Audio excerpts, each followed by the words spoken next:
Hello and good evening, everyone. I hope you all had a great weekend. This is Jonathan Mallard here, and I am super excited to get started here with Nick Shaheen in about 20 minutes. Show us some love and smash that like button. It'll help us out with the YouTube algos, as you know, and get ready to learn. You're covering where to start with options, buying and selling puts today, and talking about a whole bunch of tickers for the upcoming week. So get ready, and we'll get started soon.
everybody.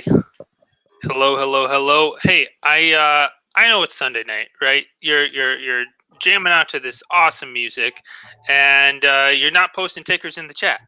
But that would really help us out. Let us know, what are you watching for this week? What questions do you have for Nick? Are you new to options, or you've been trading for options for a while? Let us know what would help you the most in this session. That's why we're here. That's why we're hustling on a Sunday night. Spending time with you here on YouTube, because we want to add value for you and produce a quality educational session. So tell us what you need, what you want, what you're watching, and we'll get started here in about 7 minutes.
Hey everyone, welcome, welcome, welcome. We're just switching around a little bit of the stream here. Rodrigo will be right back here with us in a minute.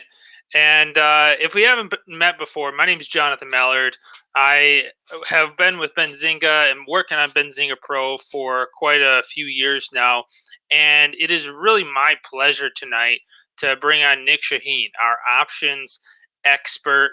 We also have my colleague Rodrigo, who he has to switch computers. We're playing around with all the music and stuff. We wanted you guys to not get bored as you were waiting for this to start. But I am adding Nick to the stream right now. Welcome, Nick. Let's see. It says. I'm here. All right, awesome. Nick is with us. Welcome. Glad to have you here, Nick. And so here's the game plan for tonight. We're going to start out with a market overview. We just want to take a look at what's going on overall in the market. What should we be looking for in this upcoming week?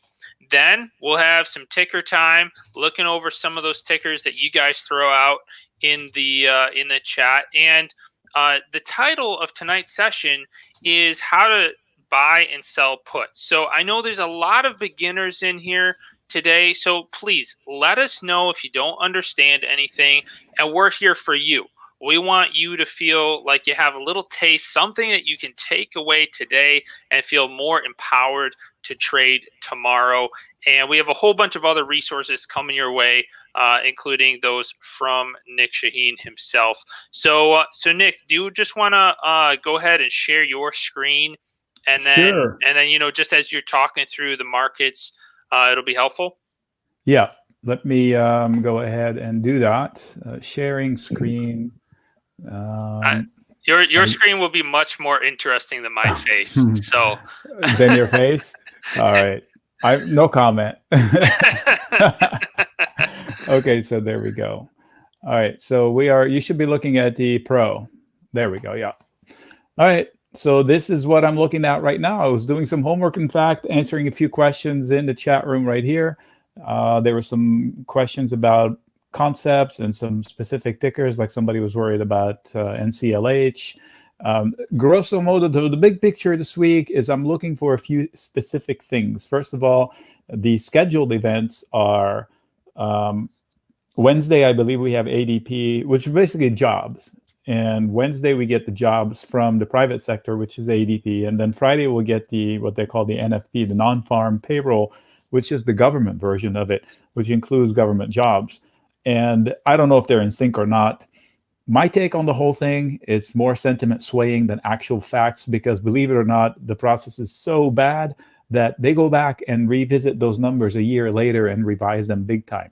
So the headline number is just, as I don't want to say bogus, unreliable as they get. I used to be a FP&A, financial analysis and planning, for 400 restaurants in my past life. If I had presented any report with the inaccuracies that these numbers come out with, I'd be fired on the spot. So it is sentiment moving. It is therefore market moving. The question is, how will the traders, react to the numbers? Is good news or good news bad news? It's a toss-up. I thought good news is bad news, but Powell is so positive that he's making believe everybody that good news is good news. So we'll see. We'll see what happens. Specifically, I'm looking at two charts, the small caps and the Dow. So the Dow, easy to see, is via the DIA, which is the ETF. If you can see, this is a weekly chart. And if we zoom in a little bit, it's like a tabletop. So that's the opportunity. You want the bulls to just inch up, but this is weekly. So inching up is not good enough. You want them on Friday to close above it. And then you can say, okay, they might have some runway. And if they do, then maybe 370, 365. In other words, I wouldn't try to short it. And if I'm short, I'll flip long if they can prove to me that they can close above that. And I have an alert for myself to start looking at it. The other one is a different kind of tracking. This is the IWM, represents the Russell 2000. So it's a basket of 2,000 stocks. However, all 2,000 from a market cap perspective, if you add them all up, they'll fit inside one apple. So mathematically, they don't weigh as much, but sentiment-wise, they sure do count. And these are the meme stocks, and they trade with meme stocks. If you put AMC, GME, Palantir, Rocket, Clover, all these guys, they trade in unison. So what I'm looking for is control. And this is a long stint of consolidation sideways. Big range, but you can see here they rejected the bottoms. All these sticks, those tails, show bullishness. Nope, they don't want to be here, hot waters. And then 3 weeks ago, when I was on vacation, they closed down here. And they haven't even gotten out of that candle. So this week, I want to see them get out of that candle again on a weekly basis. Job one for the bulls. If they can't, I don't think the whole market can rally without them, these guys, turning up. And if they do eventually break out of here, and crazier things have happened, off to the races. So AMC reports on Friday. Who knows? Maybe it will be the catalyst to make it or break it. So watch it on Friday, this guy, IWM, RUT, RTY, if you're watching the futures. That's going to be pretty important. Also, how will the NASDAQ rebound from, it wasn't a drubbing on earnings, but it was a disappointment reaction. The numbers were great across the board, but the reactions were, and some drops. So perception is that we had a big drop. Let's buy the dip last week. But if you look at the scoreboard, the S&P and the Dow barely dropped 0.3%, I think. The NASDAQ maybe down 1%, and the small caps were green-ish. So it was just sentiment. It felt bad, but it's not bad yet. Look at the S&P. That is not a bad outcome for the week. This, in fact, is not an entry opportunity for anybody, like just from a judging from any stock perspective. So the big picture is it's not as bad as it felt. The other side is it's too good to be true, but we do have so much free money from the government. They overdid it. There is no doubt about it. I saw a headline. I might have it here, actually. Check this out. You read it, and you'll see average used car now fetching a record 25. What? So the numbers are astonishingly more. Everything is more expensive. Somebody brought it up that maybe the chip shortage exaggerated this fact, but if you went shopping, everything is super expensive because people are paying up for everything.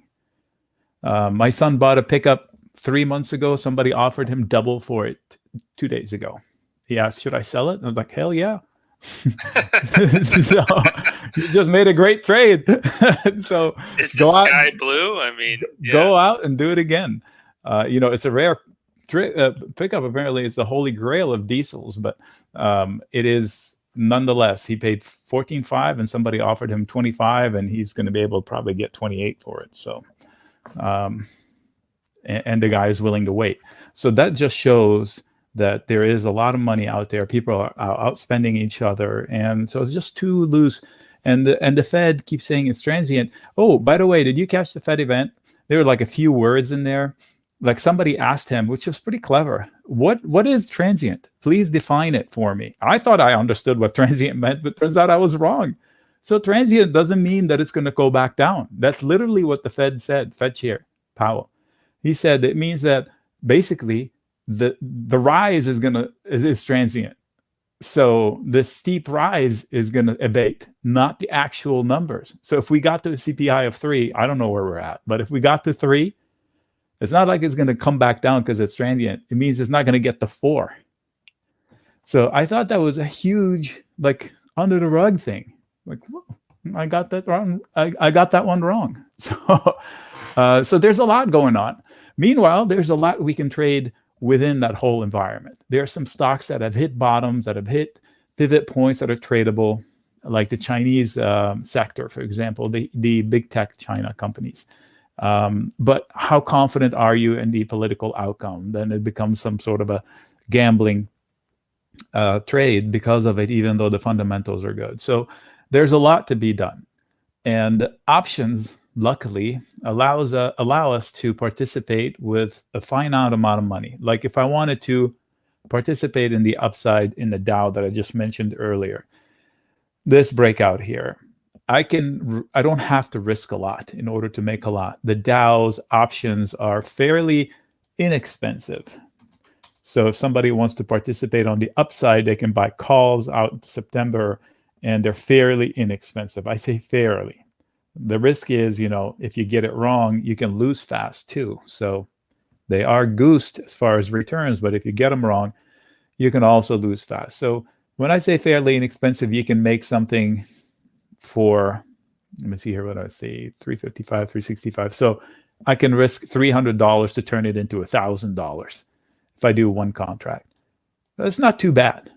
And how can I do that? If I catch this breakout I just mentioned, that will make this happen, especially if I choose August contract. So some of this, in fact, I would risk less for August. For August, I would go lower.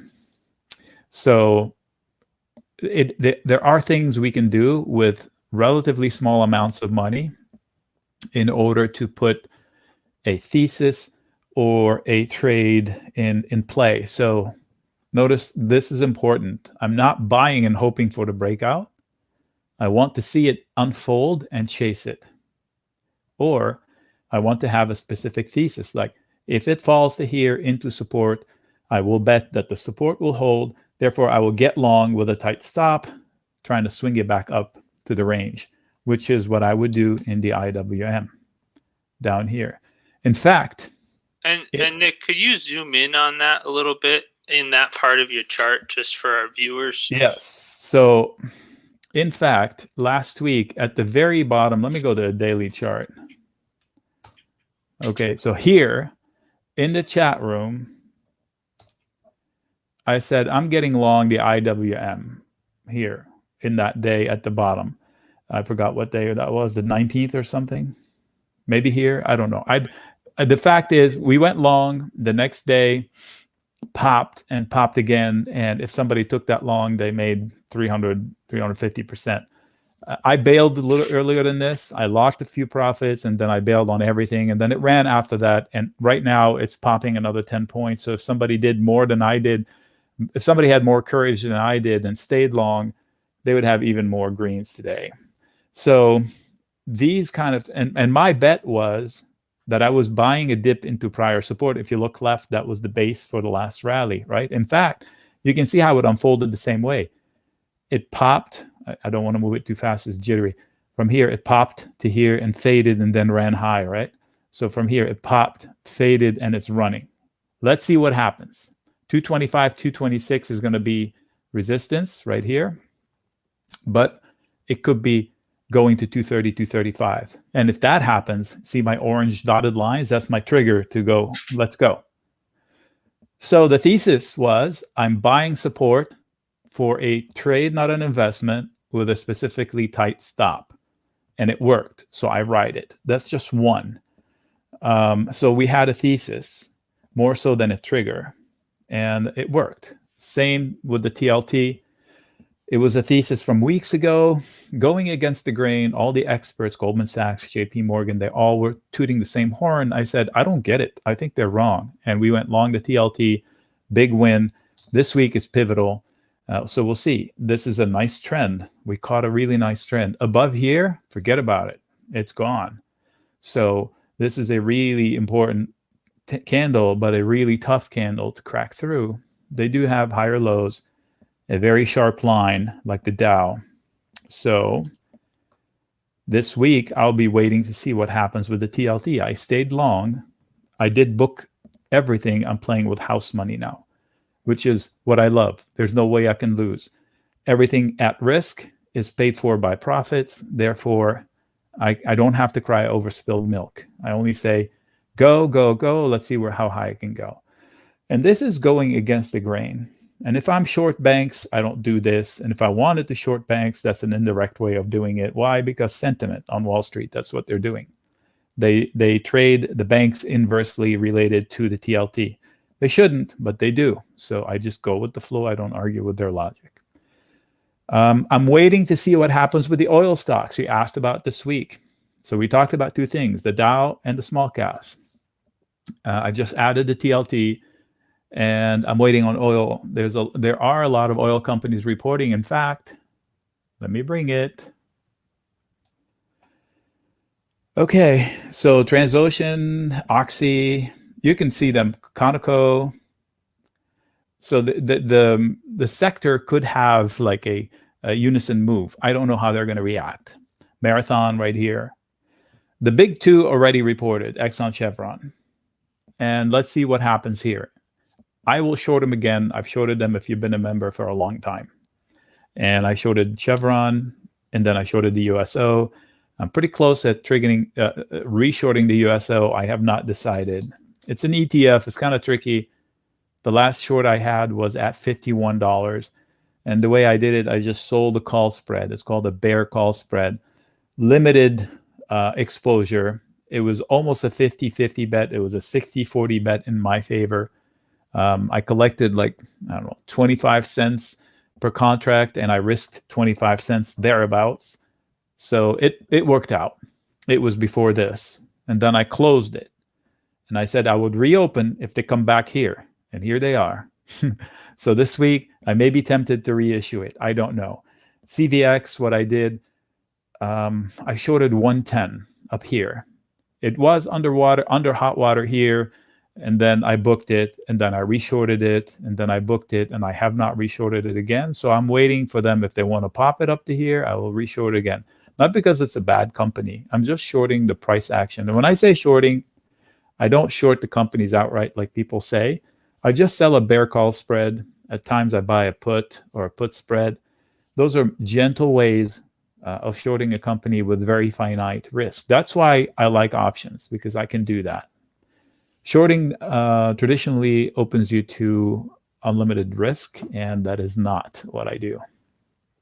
And thank you for that, Nick. And if everybody can just show us some love by giving us a like, smash that like button, and let us know if you're picking up what Nick's laying down, or if anything's going over your head. I just wanted to ask you to elaborate a little bit more on that, Nick, about buying a put or a put spread or selling a spread, as we have a lot of beginners in here today. So, and the other thing that I wanted to mention is I get questions all the time. And Rodrigo, you can tell me if you get these questions on the phone as well. Okay, are you live on? Cool, your audio's on. Awesome. I Yeah. get questions all the time from people saying, "Hey, can I learn from Nick if I don't even trade options yet?" And I say absolutely, because what type of chart are we looking at right now? We're looking at a stock chart. What type of technical analysis are we doing?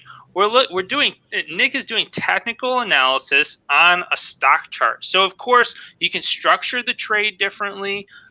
There's lots of ways to structure trades and cover your risk and all that good stuff. But that's what I have to tell people. What about you, Rodrigo? Well, I mean, to begin with, Nick is, I respect Nick a lot. He works a lot, for the subscribers. He's there, early morning till late night. I was doing a stream the other day and I asked him a question in the chat. Like 4 minutes later, he answered it. It was a question that a subscriber had here on the chat. But the thing is, even if you don't trade options, you need to understand how they work at least, because they do move stocks. There is a huge importance with this. And you can read sentiment like Nick is saying. So if you don't know about options, and you're going to have to learn at one point to become a complete trader, that you don't want to be a 30% trader. You want to be a 100% trader, and you need to be able to know and understand all the different financial tools that you can use that Nick is going over. But personally, to me, it's been a blessing. Nick has helped my trading. Before I was just doing calls and puts, but with Nick, he has a more conservative, consistent approach that I like. I'm all about consistency. I'm not trying to find lottery tickets anymore, and that really made the difference with Nick. Awesome, thanks. So Nick, we'll get back out of your way here. I just wanted to pipe in there, and so do you have, I guess, an explanation for new people on what you mean by buying a put versus selling a spread for some of the newbies here? Sure, no problem. I see a couple of pointy questions. Like D is asking how far out. So let me answer D real quick. It depends on the situation, D. If it's a fast breakout, I don't like to do same week expiration. In other words, I like to pay up a little bit to go longer out in time to have time to prove myself correct. I would hate to guess right and miss the timing by a day or two and get blown out just because I was trying to get cheap. 2 weeks at least, 3 weeks ideal. If it's a swing trade up, like in a company I believe in, like Palantir, I don't have a problem going out months. And then this way I can sell shorter dated calls against it, which is what I did with the TLT. I'll show you in a little bit what that means.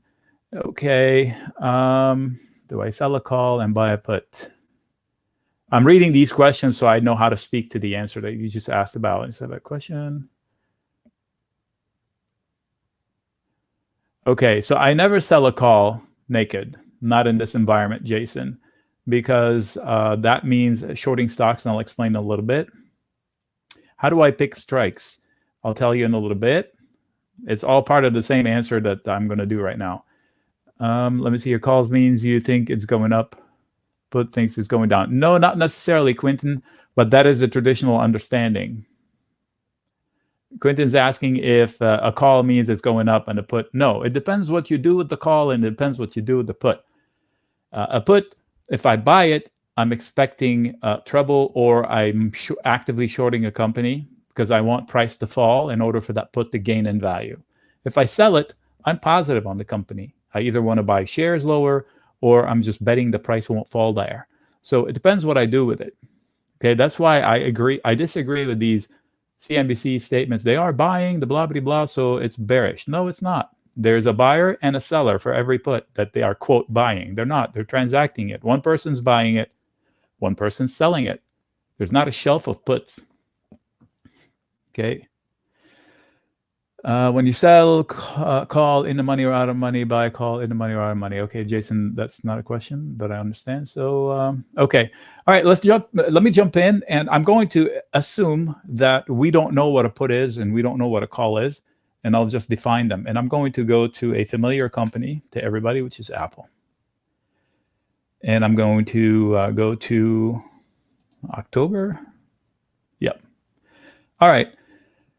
So this is an options chain. That's what they call it. It's a table showing all the contracts that are available. They have them for every week almost, and then out in time, they become monthly. And you can go out to September of 2023 currently. And what are these? They are contracts. Half of them are called puts, this side. Half of them are called calls, this side. So I think these came up, it started from eons ago, from the 1800s. Like if you had a business and you had an ingredient that fluctuated in price and you couldn't set a fixed price for your product because a whole bunch of its ingredients moved too much, the big ingredients, like the closest thing I think of, a pizza shop, cheese is probably the biggest expense. So if cheese fluctuated too much, you went out and bought a contract from somebody that knows the insides and outs of cheese and says, can you give me cheese at $15 a pound the whole year? And when it's lower, you gain. When it's higher, you lose. You manage that price, and they'll give you a contract for a whole year. So you basically set some. Anyway, that's where they came from. So it's an agreement between a buyer and a seller. So if I own stock in Apple, let's say 100 shares, and I'm worried about the next few months, and I want to protect my shares, this is where I can do this. I'm going to approach it from this perspective because it's easy to explain. So if I'm okay, Apple falling to 120 but not lower, and I want to lock my price at 120, I would go out and purchase one contract of Apple 120. It's green because I am buying it. It cost me $100, $96 to be exact, plus fees. And then what does that do? That affords me the right, but not the obligation, to sell my shares at 120. In other words, if you own the car and you bought insurance on it and you crashed it, you're not obligated to file a claim. You have the right to file a claim, right? So in this case, I have the right to sell my shares at 120. So now I can go to sleep for 75 days. See that? It's a contract. It has a time limit. And at any point in time between now and 75 days, I can call my broker and say, you know what? Sell my shares at 120 right now. Who buys them? The person that sold me the put. This one, same one. They sold it. At the minute I buy it, somebody's selling it. Why would they do that? Okay, let's talk about it. This is Apple. That somebody said to himself or herself, gosh, dang it, I wish I'd bought Apple at 120. Down here. I wish I can buy it at 120. So why not go ahead and place the order right now? How do you do that? You go to the options table and you sell a 120 put. And what happens? You collect $100 for the privilege of maybe buying it at 120. So what happens if the person who bought the put doesn't give me the shares? Nothing. You keep the money. The person that sold the put keeps the money. So they acted as the insurance company to the person that wanted to buy the insurance. So it's a win-win situation, meaning the person that owns shares buys the put to insure their stock. The person that wants to buy the stock at 120 sells them the insurance and hope it falls because they want to put the stock. So that's the traditional explanation of how a put works. Insurance for somebody who owns share, opportunity of entry lower for somebody that wants share, and if it doesn't happen, they collect money out of nowhere. So that's creating income without any money out of pocket. Worst case scenario for the seller is you wake up one day, Apple is on 115 or 117 or whatever, and the person who bought the put gets assigns you the shares. They say, hey, you promised to buy my shares. I gave you $100. Here are my shares. Thank you very much. So the person who had sold the put, then they wake up, they have 100 shares in their account. They paid 120 for it. Their break-even point is 119 because they collected $1 and they got to keep it. Meanwhile, as the price was falling, that quote trade of the put sold shows a lot of losses on paper. The person that sold it, they collected only $1, yet it turns into $4, $6, $8. So it shows hundreds of percents in the red. But they shouldn't worry about it because as soon as they get assigned the shares, all those red go away with it. What's left is the $100 they collected per contract. So I shouldn't panic if I sold the put because I wanted to own shares.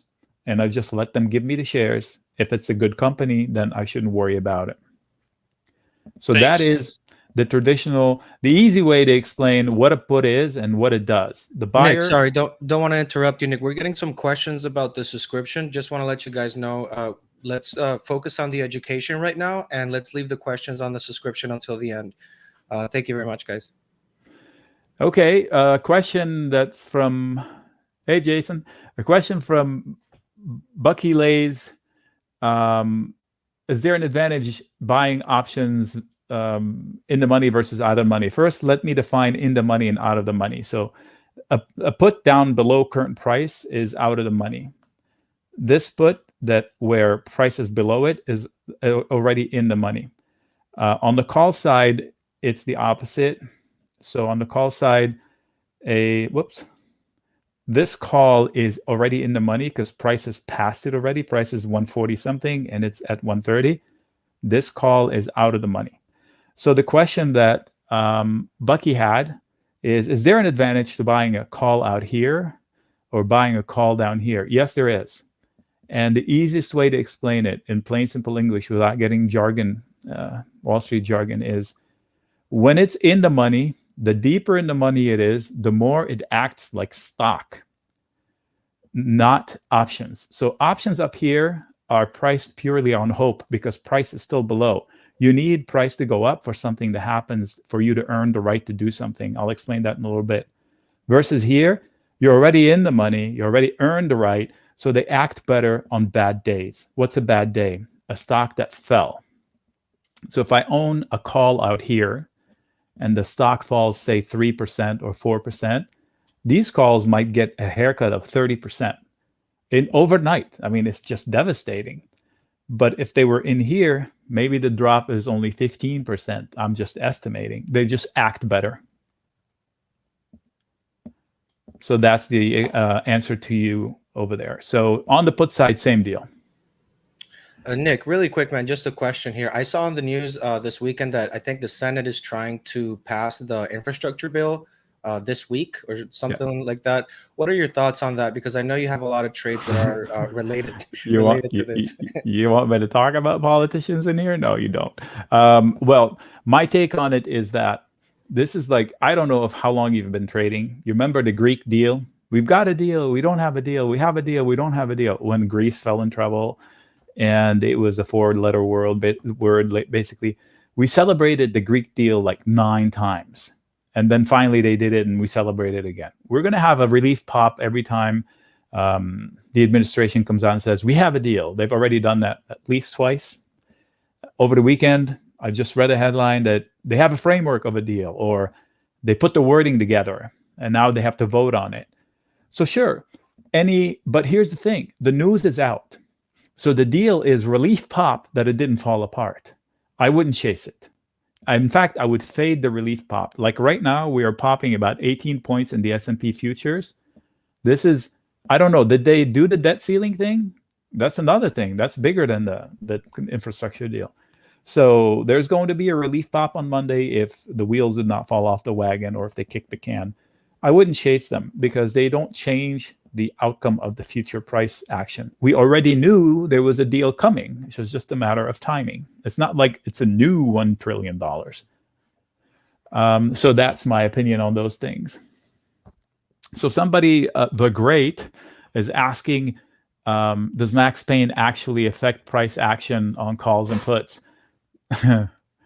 It's like chicken and egg thing. So just to be simplistic, the Max Payne theory is the assumption that the market is out to screw as many people as it can on all time, which is, if you trade with that mentality, you will be better off for it. In other words, don't bet against the house. What I mean by that is the market makers are, quote, the house in options. Who are the market makers? People selling stuff are the market makers. In my opinion, they're usually smarter than the buyers. So keep that in mind when you're buying options. Don't buy too high. Somebody asked, what strikes do I like to buy? Don't buy too low, because then you would want the market makers to lose money for you to make money. Just take it without having to for me to explain how that works. In other words, if you want to hope for a price move and you to gain profits off of it using options, don't go to a low probability, because it becomes too big of a lottery ticket. So how can I gauge it? Well, in the options world, it's very easy. So you've heard Greek letters in options. I think the most important one is the one that starts with a D, delta, right here. If you look at it, it's your odds maker. It's about 45% to 50% around current price. You see how the color changes? That's current price, 145.8. So right about here is where current price was for Apple on Friday at the close. So anything around here and anything around here on the call side is about 0.5. So it's a coin flip, 50-50. The further I go down, it drops. So if somebody buys the 120 put, they have a very low chance of making money on that put if they're buying it to short Apple. In other words, they need price to fall really fast into it for it to gain from $1 to $2 to $3. And they have only like a 9% chance. Versus if I buy it here, I have a 35% chance. So if I wanted to short Apple, and I do hold a put in Apple for August, and it was a lottery ticket from a couple of weeks ago, and I did win right away, and I shared it in the chat room as well from my vacation. I have one for 140, so my odds are pretty good compared to somebody that buys it at 120. I paid up for it, but I think I would rather pay $400 for one up here than $100 for one down there. My opinion. Now, if Apple collapses, their bang for the buck is fantastic. I'd still make a lot of money too. So I prefer to pay up here. Somebody asked that earlier. I don't remember who. Or on the other side, if I wanted to see how price moves and I want to bet on it, I wouldn't go buy the 170. Not likely to happen. The 150 has a better chance. The 155 has a decent enough chance. See, 0.3, 30%-ish. That's your odds maker.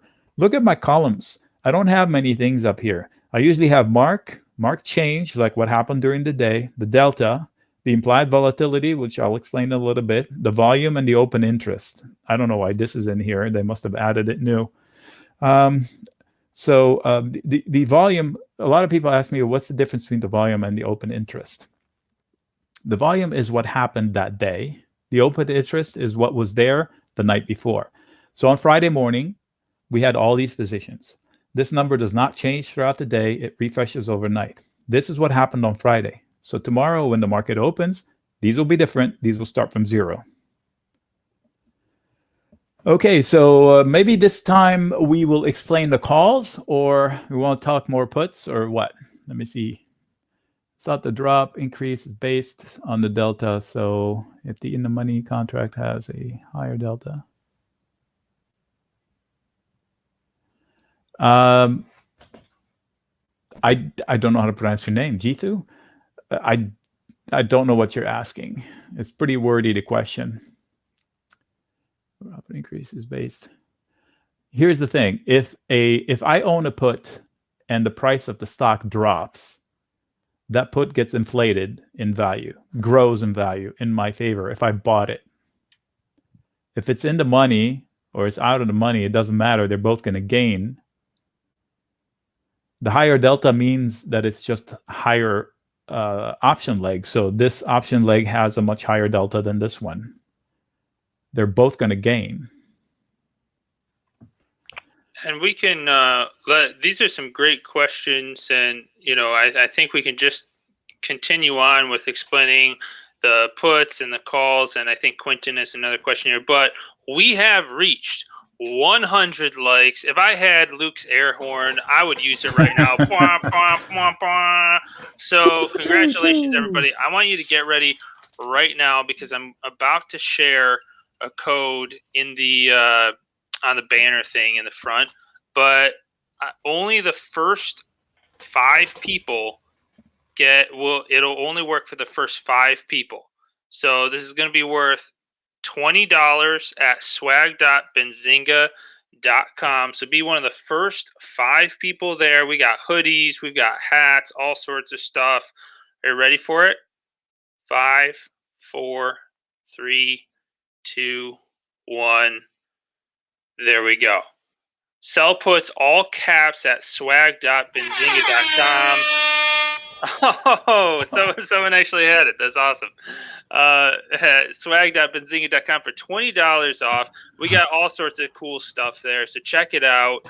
Get the free stuff, and let's get to 200 likes. Oh man, we're already at 109 now. All right, only 91 left to go, and we'll have another giveaway for you. All right, thanks, Okay. Nick. Let's keep going here. No problem. So Quentin has a good question. So I used this. Were we on September or October? We were on October. Okay, so Quentin asked is if Apple does not go below 140 on this option right there, I lose my money. Yes, if I don't do anything, but usually I manage my risk. Oh wait, we haven't defined risk. Anyway, we'll back into it. So I do manage the odds of me winning, and if the odds on me winning become too low for my liking, I back off and sell it. What I did is, because I bought the put and Apple fell really fast after I bought the put, I locked some profits. So my cost basis is less than 4 now. And I'm comfortable sitting on it with 2 or 3 weeks to go. So I want to see what happens this week with the whole market, with the whole small caps thing and a Dow thing, and what the politicians will do, and the jobs numbers and how people react to them before I decide. I'm more bearish in my bias, but I'm not actively shorting markets because, the chart says don't fight the tape. The tape is up and away. I don't want to fight it, but I just want to be cautious. I'm comfortable owning a put or a put spread. I thought about selling a diagonal against it, which is a complicated way of saying selling shorter data. It's like selling covered calls, or in this case, selling covered puts. But wonky term for saying doing a diagonal or a calendar. Put calendar with that. So here, wait, we have TJ that says, I sold a $60 strike put in pins. It expires on August 20. Will it be exercised? I don't know. I don't remember the pins. Oh, geez. Okay, so sorry about that, first of all. So let me ask you this. When you sold the put, did you want to own shares? Because if not, then you should not have sold the put naked. That's my opinion. There are no rules against that. But what TJ did is, thank you for sharing that, TJ, by the way. Not everybody likes to put out their trades, especially when they're under fire. So let's go with, let's see, it's part of a short. Oh, geez. So you sold calls too? So please, TJ, be careful. I would not let my family members, I know, but what if I'd gone? I don't want to give you a moral lesson, but in the age of Reddit and the super spikes, I would not sell naked calls. I know part of a strangle, you do have some buffer, but those who sold calls in GME before they knew it could super spike, they probably went bankrupt. That was a painful lesson. So let's see here. August. So this is your expiration right here. How much did you collect per contract? I don't need to know the amount or anything, number of contracts. Just it shows now 337, this one.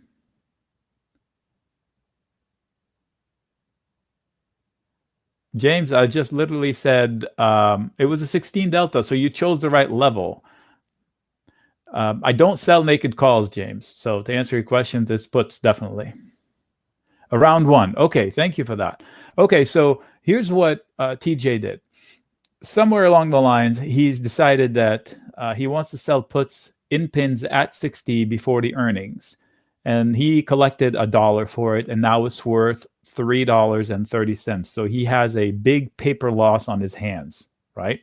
So now he's in the dilemma of, do I take shares like I'm supposed to? What does that mean? Because he sold the $60 put at any point in time, now he can wake up owning 100 shares at 60. His break even is 59. Currently, the stock price is at 59. So if he wakes up on Monday, so TJ is probably thinking, please give me the shares Monday, because he would just sell the shares and he would break even, no loss. If the price remains around 59, where it closed. So this is the dilemma, and this is why I wouldn't panic, because personally, I don't know about TJ, but personally, I don't sell a put and a stock. I want to own shares in that stock. That's the worst case scenario. I would sell a put. So Pins is a good company. The punishment did not deserve the result. The result was pretty good. The only reason this is solid support, I wouldn't panic out if it was me. But if the market's correct, this is not going to hold and it's going much lower. So you have to decide, TJ, if you want the shares at 60, and you have to hope they give you the shares Monday so you can unwind this trade for even money. So again, his current profit and loss statement on this particular option shows 300% loss, 200, whatever it is. And but those losses will disappear. And his break even is still 59. So if he closes it at 58.8, he lost 10 cents per share. It's not a big deal. So TJ is saying he wanted to own Pins before, but now you don't know. Nothing has changed for Pin. They're still growing fast. They're still delivering whatever they promised on delivering. I think the beef was monthly average users declined 2 quarters in a row or something like that. But if they're growing the top line and they're growing the bottom line, who cares how they do it? So I don't know, tough call. So here's what you can do. If you're really worried about it, why don't you, I don't like to do this, roll it down and out. So this is how people dance out of a problem. So they close this, they buy it back for the loss, and they reopen it lower out in time. So in this case, 57.50. But for me, it's not worth it. What you can do is you can buy protection temporarily to limit the loss. So if you're afraid of a disaster, maybe you buy the 55, I don't know, September. What is that? No, 229, maybe the 50 September. I don't know. I mean, for me, I wouldn't panic. If they give me the shares at 60, I can put them to work. And yeah, this is some pure gold here, Nick. Thank you so much. And I think Rodrigo posted in the chat that this is what Nick does all day, every day for our members in the chat room. Yes. And we'll get a little bit more to the subscription in a bit here. But yeah, we're getting some more questions about that membership, but we'll keep that for the end. I think this is just pure gold, so we should just keep going. All right. So, James, follow up to your question. Thank you for clarifying. No apologies is necessary.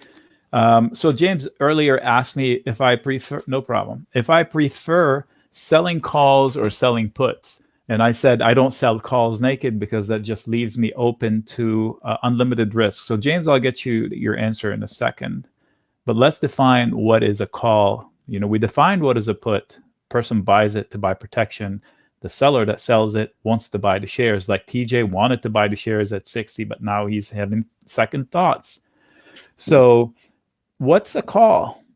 If a put is for protection, what's the price? What does the call give me? So the call gives me, let's say, I think pins is going to rebound, but gosh, I don't want to invest 100 shares times $59 to bet on that rebound. I wish I could invest a few $100 to lock my price in. No problem. In comes a call. I click on it, say I'm going to lock my price for 100 shares at $60, and it's going to cost me $360. For how long? This one will lock it for 47 days. So if pins indeed is hitting a floor and it's going to rally back with the market, then I'm in like Flynn at 60, and it only cost me $360. So what does that give me? That gives me the right to buy 100 shares in the next 47 days at $60 at any point in time. And folks, this is the one thing that people usually don't tell you. I can exercise my right at any price. The stock does not have to be above 60, same as the put. I shouldn't do it unless it's above 60, but I can do it at any point in time. So this locks my right to buy shares at 60 for pins in the next 47 days. What does the seller do? They're at my mercy. So if the seller does not own pin stock already, that means they're actively short the stock in the open market. So if pins rallies, so they're losing money for as long as pins is rallying, which is unacceptable risk for me. So when you buy shares, the maximum you can lose is 100%, all your money for that trade. When you short a stock, your maximum is unlimited for as long as the stock is rallying. If you're selling it without owning shares, that call. Just like shorting stocks in the open market, you borrow shares, you sell them, you put the money in the bank, you hope the shares will fall, you return the shares you borrowed at a lower price. You keep the difference. But if you did that with GME, you borrowed the shares, you sold them, and then it went 4,000% up or whatever it did. Your pain was, ooh, mama, not for me. So the question from James, do I prefer selling covered calls, meaning I own pins stock and I want to sell calls in it, or do I prefer selling puts to buy shares below? I like doing both. If I own shares, let me put it this way. I wouldn't own stock without putting them to work by selling covered calls. How about that? And I wouldn't buy stock. I would prefer to sell puts in the stock on really bad days, because that's the easiest money anybody can do in quality stocks that I want to own. Selling puts willy-nilly when the markets are at all-time highs is one fast way of breaking the account. Selling stocks in selling puts in great stocks on really bad days, and I mean really bad days, is solid way of catching a falling knife for me.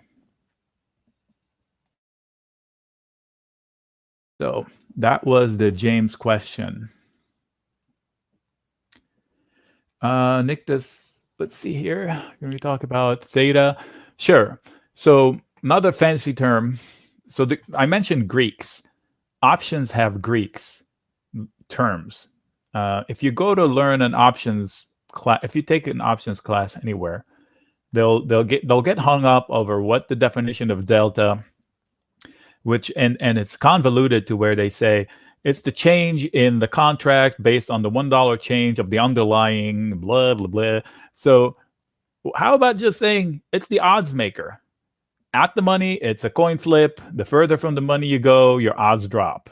At the money is a coin flip. The further the money out of the money you go, your odds drop if you're buying. That's as simple as that. Who cares what the definition is? How do I use this dang thing? Another term, theta. It's time. Theta is the element of time. Here's the kicker. I love this. The definition is all things held equal. Every day, the options price loses theta, blah, blah, blah. All things held equal. In what world do all things are held equal? Not a world I live in.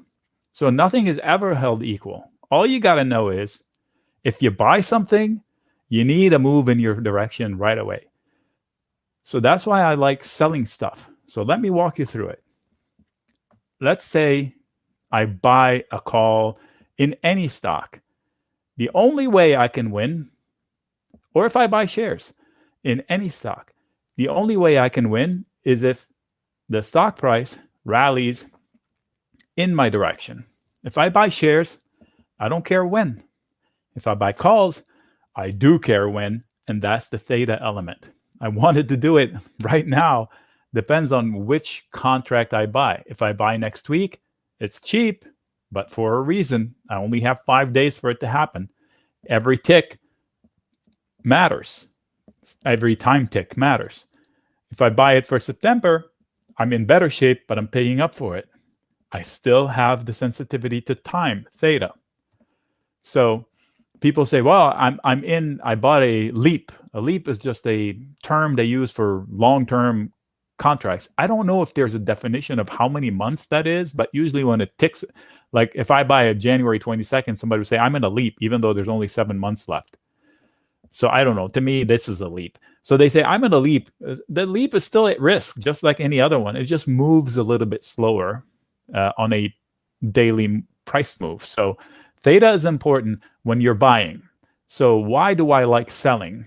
Let me tell you the ways I can win by selling. If I sell a put, what do I need? If the stock rallies, I win. If the stock doesn't rally, I win. If the stock falls a little bit, I still win. If the stock falls a lot of bit, I may lose. Like the $60 pins put that TJ sold, this one, currently is losing this one, but he may come out of it even. So somebody that bought shares lost 20%. Somebody that bought calls lost everything, and there's no way they can recover it without a miracle. Somebody that sold put like TJ can still save it, and he collected money to be long. So that's my style of trading, if you ask me. Can you still sell a covered call on a stock? Can I still sell a covered call on a stock I own when it's trading less? Yes, but it's up to you. Here's the thing about covered calls, folks, and I guarantee you this is from years and hundreds of people that I've talked to about this particular subject. I've talked to thousands, but hundreds about this particular subject. 90% or more, and this is an exaggeration because I never tabulated it, but it feels like 90% or more of the people I talk to that have sold a call, they come to me, oh, Nick, I sold a call and now I'm in trouble. There is no way you're in trouble if you sold a covered call. And because what they think is they're okay selling the stock, and then they see the stock rally and they go, oh my gosh, I'm in trouble. No, you're not. Your worst case scenario is a win. Less so than the usual, but it's still profit. So it's not trouble. You're just having seller's remorse. But this question here, Jithu, sorry about the pronunciation. So their question is, can they still sell a call that is lower than their entry price? Sure. They just have to be okay parting with the stock at that price. You can't sell a call and promise somebody you give them your shares and then say, "Hey, I changed my mind." You don't have that option. The only way you can change your mind is by buying that call back. And if prices already move, you're going to end up losing money on the deal instead of just trying to make money. G2, okay, G2. J2, I figured, okay. See, I'm French educated, so G and J are always flip-flop for me. I have to concentrate to get them right. All right, so what else do we got? Short GE, red rum. Red rum. I don't know why you would short GE all by itself. GE is a company that has put itself back on the rails, so we'll see. I think this might be a good time. We've just been getting so many questions about the subscriptions. Don't worry, we are going to get to some more tickers. I think when we come back, it'll be a good time to look at specific tickers for the upcoming week, if that sounds good to you, Nick. But just since we're getting so many questions, I wanted Rodrigo, who's really the top expert on Nick's options mentorship subscription, just to give you guys a rundown of how all that works. So does that work for you to do that real quick, Rodrigo? Yeah, absolutely. I mean, we're getting a lot of questions about this, so we're just going to get it out of the way, guys. So for today only, we do have a special. It's 50% off the options mentorship with Nick Shaheen. So we're going to drop the link in there. The first 30 people that sign up with the annual will get a laptop. We're going to ship that out after day 14.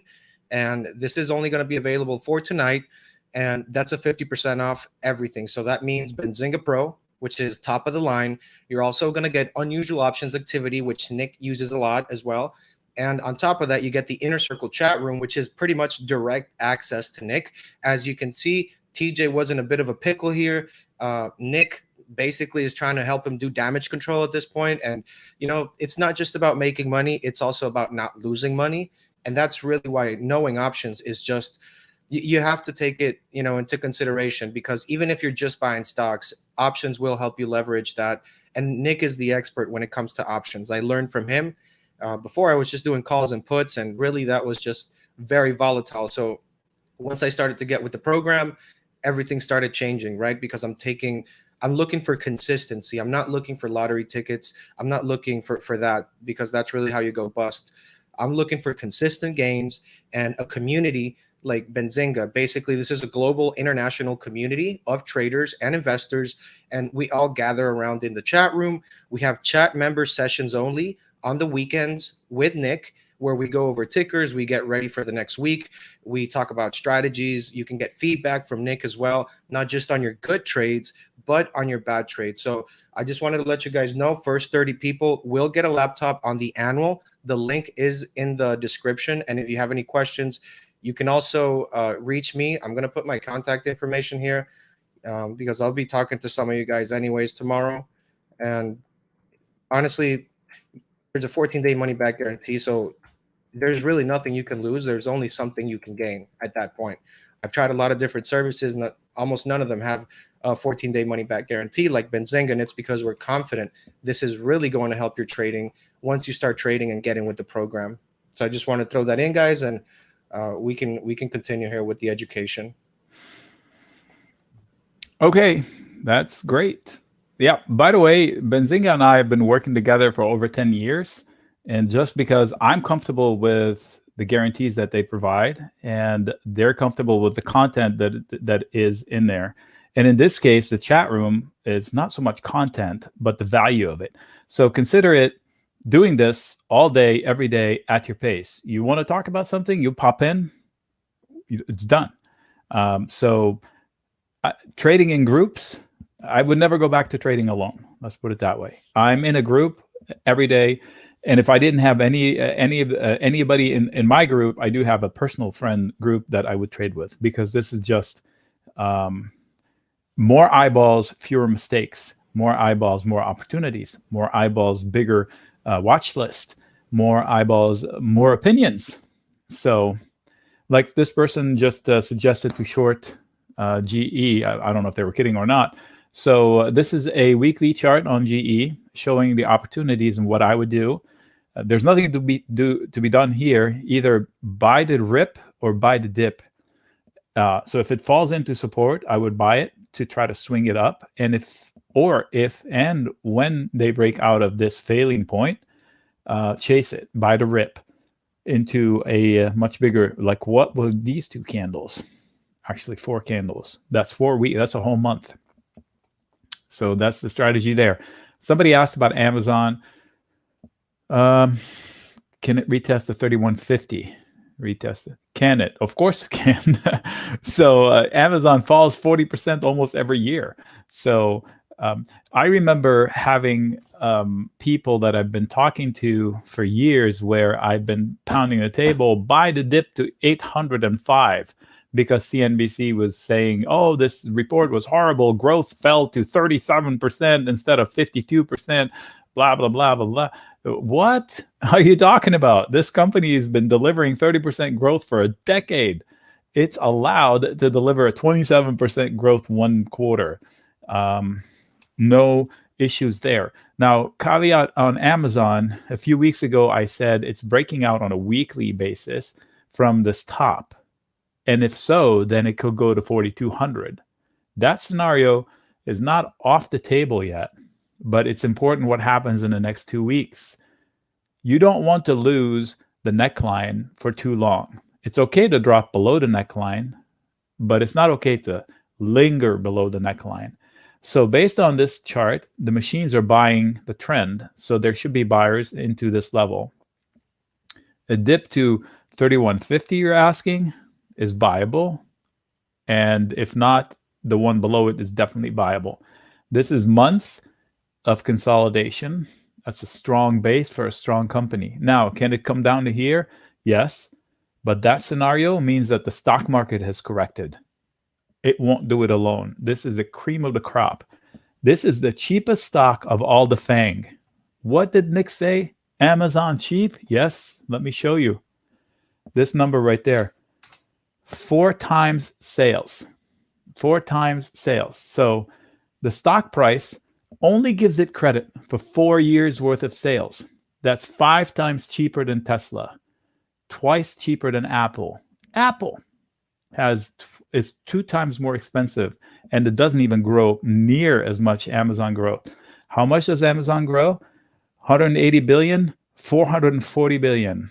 Net, 3 billion, 30 billion. 10 times grew its bottom line, and they still call it expensive. I don't know who these people are. 60 PE on Amazon? Are you kidding me? That's a dirt cheap company. Anyway, yes, it can fall to 3150. It's a viable dip as a trade. If it ever falls down here, I would mortgage the house, the kids, the dogs, the cars, everything, and get long Amazon. Hey, Demetrius, shout out.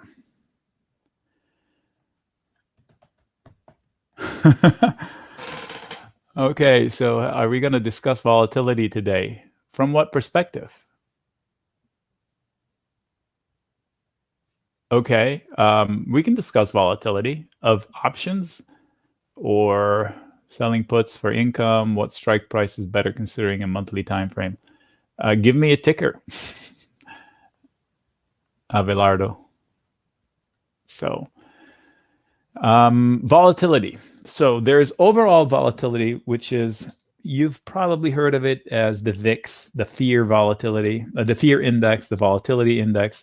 The VIX is priced off of the options table. So if markets are nervous, the options get expensive, and it manifests itself in a spike in the VIX. In fact, if I wanted to cover a whole portfolio, buy insurance, rent insurance, I would just buy calls in the VIX out to September or October. They cost about $400 at the money, thereabouts, from memory.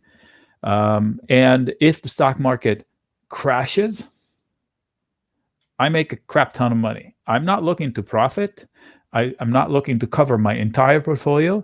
I would be simply looking to cover the oh shoot moment and have enough greens come in so I can go in and fix my longs to where I'm not a complete disaster that day.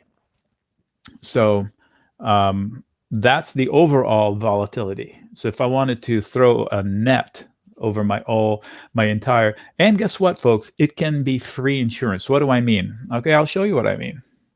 I shared a trade. Actually, I don't know if I want to show you here, but anyway, I shared a trade the other day, which was, hey, how do I protect a portfolio? What can I do? I said, I can buy a VIX call. I can short the SPY or the SPX by selling bear call spreads, credit call spreads also called.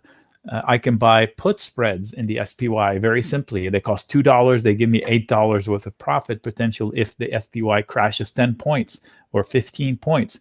That's easy. So if I did this and then 3 weeks later, those are still greenish for whatever reason, that means I've had 3 or 4 weeks worth of insurance coverage for free. And that's exactly what happened. I've been sharing them every 3 or 4 weeks, and they keep stringing along profits or profits or negative, but that's insurance. It's like buying car insurance and not having to pay for it. It's great. Sometimes you pay for it, but that's their job, is to lose. If your car insurance made you money, it means you crashed your car. So what's wrong with losing money on insurance? Nothing.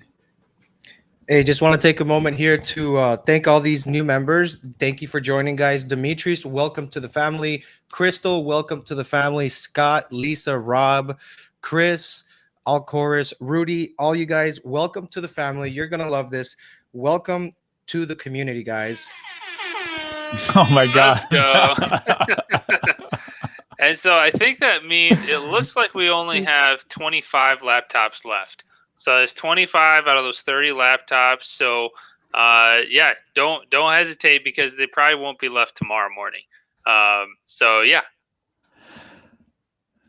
Okay, somebody asked about Facebook. I'm assuming you want to catch the falling knife, the catastrophe that was the earnings.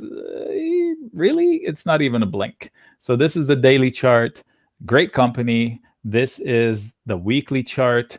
This is not an obvious entry point for anything. Now, it will rise if the market finds footing, but I'm not rushing to, the Amazon dip is better. The pins dip is definitely better. Somebody asked something about pins. I forgot what the question was. I'm sorry about that. Anyway, so I do like the dip in pins. It's on my radar to sell some puts in, and we'll see what happens this week. It looks like the stock market is powering up 0.5% right now. And there's no problem. So they must have resolved all the problems we had going on Friday. Sarcastically, I'm saying this. Thank you, Born to be Free. That's pretty nice. Okay, so Fastly, Pinterest, Proterra. Okay, so somebody in the chat room just asked me about Proterra. Is it PTRA? I'm going to guess. Yep. All right, so let's go to daily. Whoa. Well, if you thought you missed it, there's a chance. I don't know much about it. Let me see. Engages in the designing and manufacturing of zero emission. Oh my gosh, EV. Is this a SPAC? The former is focused on providing high-end. Do they provide anything, or is just all hope? No, they do have an income statement, I think. Okay, so it's a small company. It looks like 2.5 billion market cap. Don't know what the heck that was all about. If it's a SPAC, it seems like $10 is the baseline for them, plus or minus. So if you ever wanted to own it and you said, gosh, Darren, I wish I had owned it. Well, there's your chance. I don't know much about it. One day. I mean, can I get any smarter with this? Okay, maybe. Hold on. My phone is yelling at me. I just want to make sure that it's nobody from the team here. Nope, it's my Cox bill. Thank you very much. I don't need that. Okay, so higher lows. Okay, I can tell you that something is going to happen this week. Don't know which way, but I can tell you the lines that will matter. Usually a chart, I don't know the company, but any chart that does this comes to a point, something is going to happen. Pay attention to this candle. By the way, this is a 2-hour candle. So these edges matter. And of course, every failure here is a resistance level. So you have resistance here, here, here. So basically a whole resistance zone. Versus if they do this better hold. Because if not, they will make a lower low to below 10. So if they fall to here, they better do this.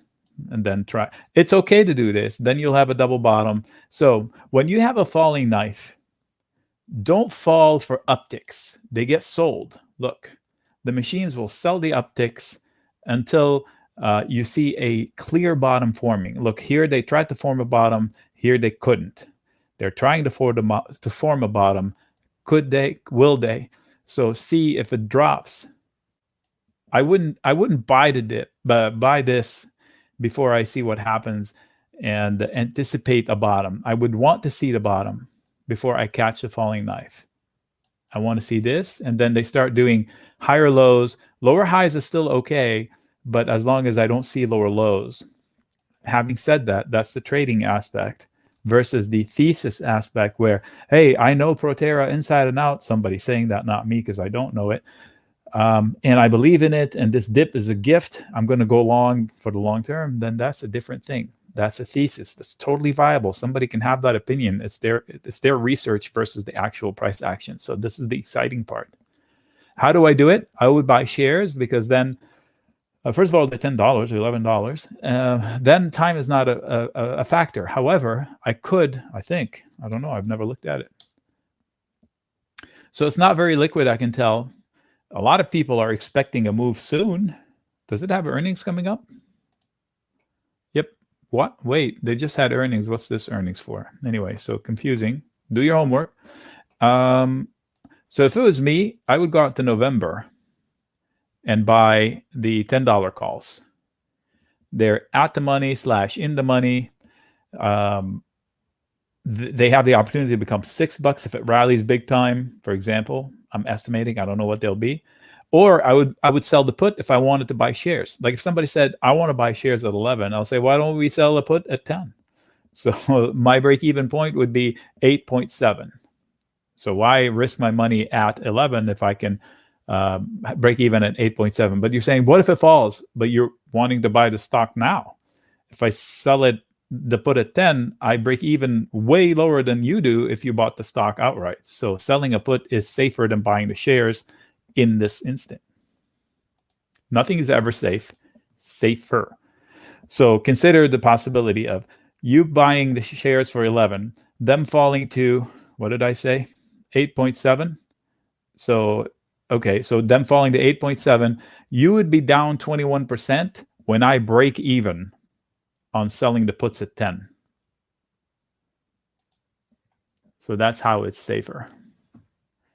When will Mara break the trading range? When will Bitcoin break the trading range? I'm answering a question with a question. Mara is a Bitcoin company, correct? Yeah. If you want to trade Bitcoin, just trade Bitcoin. I did trade Mara successfully, and I will trade it again. How? I will buy the dip. Big dips are viable opportunities. If it falls into prior support, I will buy it, get long it, however I get long it, with a tight stop. If it loses this one, it's going lower. So expect an entry at 12. And if it does get to 12-ish, I will get long. I will catch the falling knife. I do like trading crypto because it's no-brainer. Say I'm long on Pinterest. Can you explain with the options chain how you would buy the dip and go long in the money and out of the money interest? Would it be an option spread, buy a call? Oh, so you want free advice, huh, Jason? Okay, yeah, let's do it. So good question, Jason. I like it. So Jason's asking if he's interested in buying the dip in Pinterest, which just had a negative reaction to earnings. And in my estimation, the earnings were great. It's more about what's going on here. It's more about expectations. The earnings were not broken. The expectations were misaligned with whatever came out. I think the biggest beef is the monthly active users, but who cares if they're growing? Let me see, actually, before I say that. Is this Pinterest? No. And just while you're looking that up, Nick, we only have 20 laptops left. So the link is in the chat for everybody who's interested in that. And yeah, so don't miss out. That's all. Okay, so whoever is complaining about Pinterest report, 2017, 400, half a billion, three quarters, 1.2, 1.7, 2.25, trailing 12 months. What is there to complain about? Net income went from negative to 160 plus, positive. 22 times sales, not cheap, but not super expensive. I wouldn't even look at the PE. The fact that it has a PE is great. It's a growth company. Overview. Cash from operations is growing. Is it positive? That color is so horrendous that they used up blue. Operating 72 million. So cash flow from its own operations is positive. So they don't need to borrow to actually exist. That's great. Balance sheet is growing. Debt to assets is dropping, which is good. Profit margins are kind of wacky here. I don't know what they did in 2019. There's no hair on this report. The expectations with the metrics, who cares? The bottom line is growing. The top line is growing. The company's humming. So if I wanted to buy the dip, I can buy shares. That's what everybody does. That's not time sensitive. That's a totally viable position. It's a method. Do I buy everything all in? No, because this is a risk right here. And markets have never been higher and hotter. And the tailwinds from the stimulus has never been bigger. We have like $7 trillion, I lost count, of tailwinds that are disappearing. What does that mean? The Fed's next move is bearish. They told us that. We're just waiting for them to tell us when. The White House has one more stimulus left that I know about, but God help us if they come out with a new one. So things are as good as it gets. So you have to keep that in mind. This stock will not trade in a vacuum. I can buy shares. The other way is I can buy calls. Which ones? I want to go out in time. So September could work. October would be better. November would also work. It depends on my commitment for this. I'm going to go with November here, just for giggles. So actually, let's go with September. Better. It's more concrete for people. So let's use the $60 value. I can pay $360 today to buy one contract and be long pins. So how can I make money with this? If pins runs back to 70, I'm in at 60. I paid $360 for that privilege. So at 70, I made $10 minus the cost, $360. And all it cost me is $360. I did not need to buy 100 shares of $59 stock. So that's the advantage over buying shares. Now, what's the disadvantage? This number right there, 47 days. Tick-tock. I need the bounce to happen, and I don't need a drop. The drop will hurt me tremendously in the calls. How can I mitigate that risk? I can use a call spread, which is what they were asking.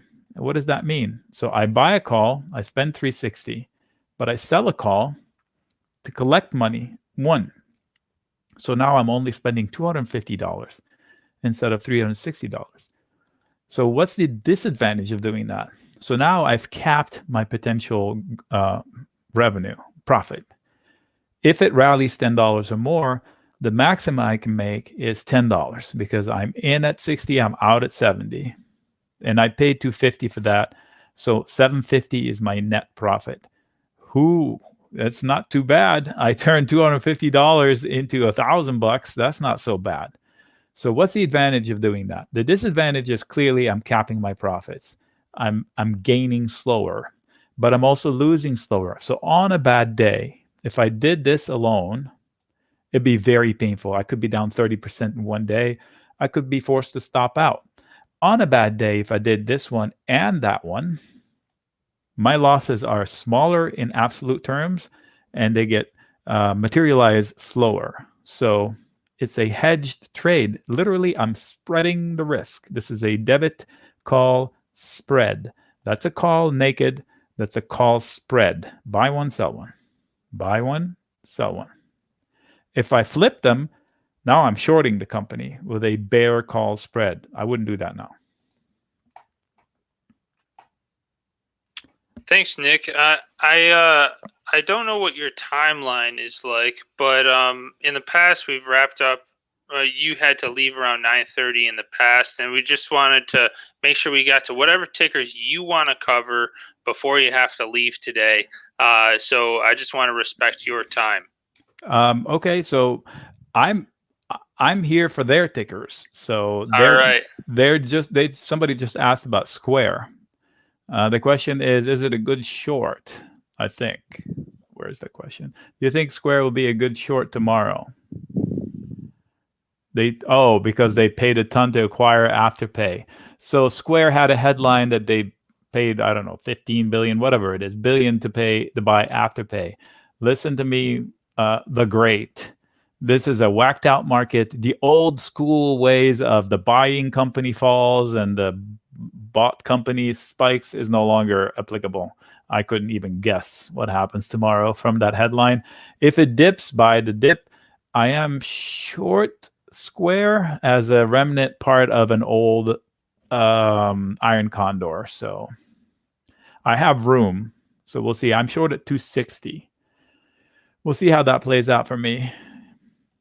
NVIDIA, I was short. I closed it just before the earnings because it's not the earnings, before the split because I didn't know it. No, wait. Yes, because I didn't want to mess with the split, because when you have positions and the stock splits, your options positions like quadruple, depends on the split number. If it's 4-1, they quadruple, then closing the position becomes too expensive. So I was like, you know what? I have a win on my hand. I better just close the whole thing, and I did. All right, so J2 is asking, boy, he's stealing the show. Let's see here. Nick M. Long, Home Depot, earnings run up, thoughts, please. Earnings run up, thoughts, please. So thoughts on the earnings. The reaction to the earnings is a coin flip. You don't know what it is. I don't know what it is. If you think you know what it is, you are 100% wrong. Proof positive that the earnings reaction is not based on quality of the earnings. Apple has not reported a bad quarter in probably 5 years, 10 years. Why aren't all reactions to Apple's earnings up? If it's the quality earnings, they should never have a negative reaction to earnings. Since it's 50-50, I'm telling you right now, you do not know what the stock's going to do the next day. So going into earnings, I don't know what HD will do. I can tell you it's a tight zone. I doubt that they'll spike it above 332. If it dips into 315, it's buyable. If you get a gift and it dips towards 305, it's definitely buyable. In fact, I'm going to put my alerts. So TradingView blew out all my alerts, and I'm upset about that. It's a good platform, but instead of sending me an email saying, your membership is expiring, please renew, it expired, and all my alerts were gone. Hours of homework. So I sent an email saying, what up, dudes? If it ever goes down here, look at the note. Coming to you from the past. Buy it.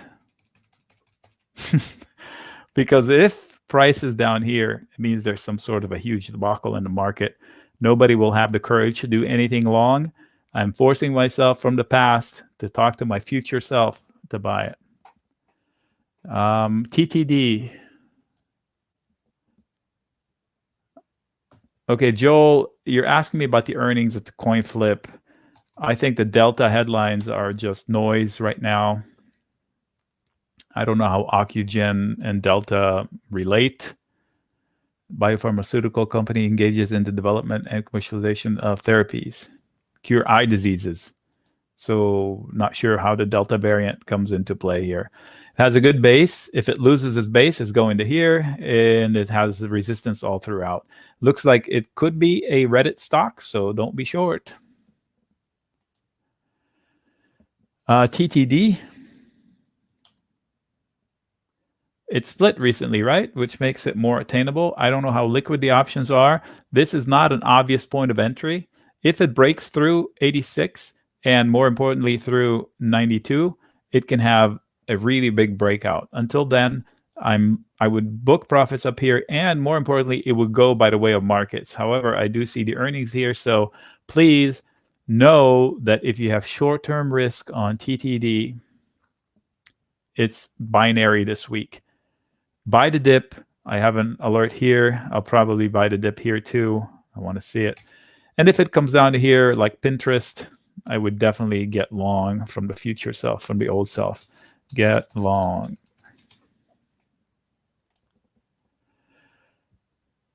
When you profit of a non-directional neutral trade, what do you usually do? Close it, roll out of it, buy a leg back, something complex. DJ sounds like a pretty accomplished options trader.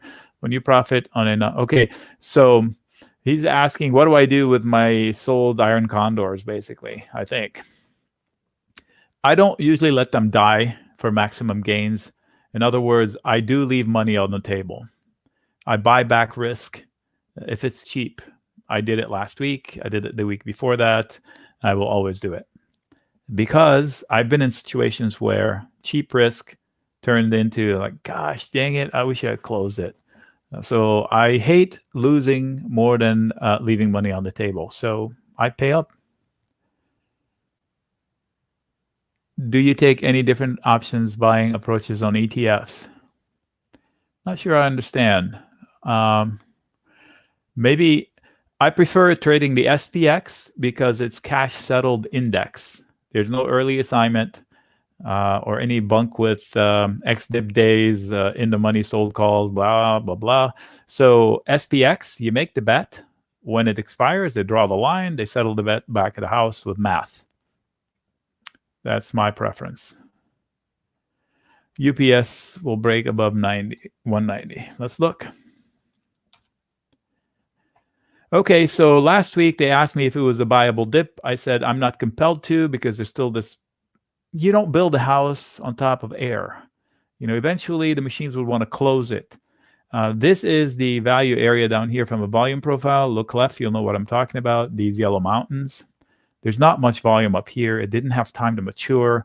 These are thin, crappy, runaway candles that have to retrace. They already did, but the base is still not there. It will follow the market. I would not be surprised to see it at 180. Will it come back to 190? It is at 190. I don't understand the question. Okay, yeah, sure. Of course, it can fill the gap down to here and maybe even overshoot. This is the place where they traded it the most, 160. Can't tell the future. I don't understand that statement. So Baba and all of the Chinese stocks, the mega cap stocks there, great deals, but big question mark around the political aspect. So we don't know what we don't know. Therefore, if you go long Baba, know that you're open to a wipeout, but hardly is that the given scenario. If I'm long Alibaba, I'm comfortable taking a bet on Alibaba. But, I don't know what the Chinese government will do. So do some homework on the rhetoric there. I've answered that question quite a few times, or how far out. Depends on the trigger. If it's a fast trigger, it might be the same week, but rarely. Usually at least 3 weeks out is my preference. And if it's a thesis, like if I like Palantir for the long term, I'll go out months, because then I'll sell calls against it. I'll give you an idea. The TLT I mentioned earlier today that it was it's a substantial long in my portfolio now, and it's all free now because of what? I got long, I forgot where, but I got long using August, which was maybe 2 months out. And every week I've been selling calls against it. So I think they refer to this as the poor man's covered call.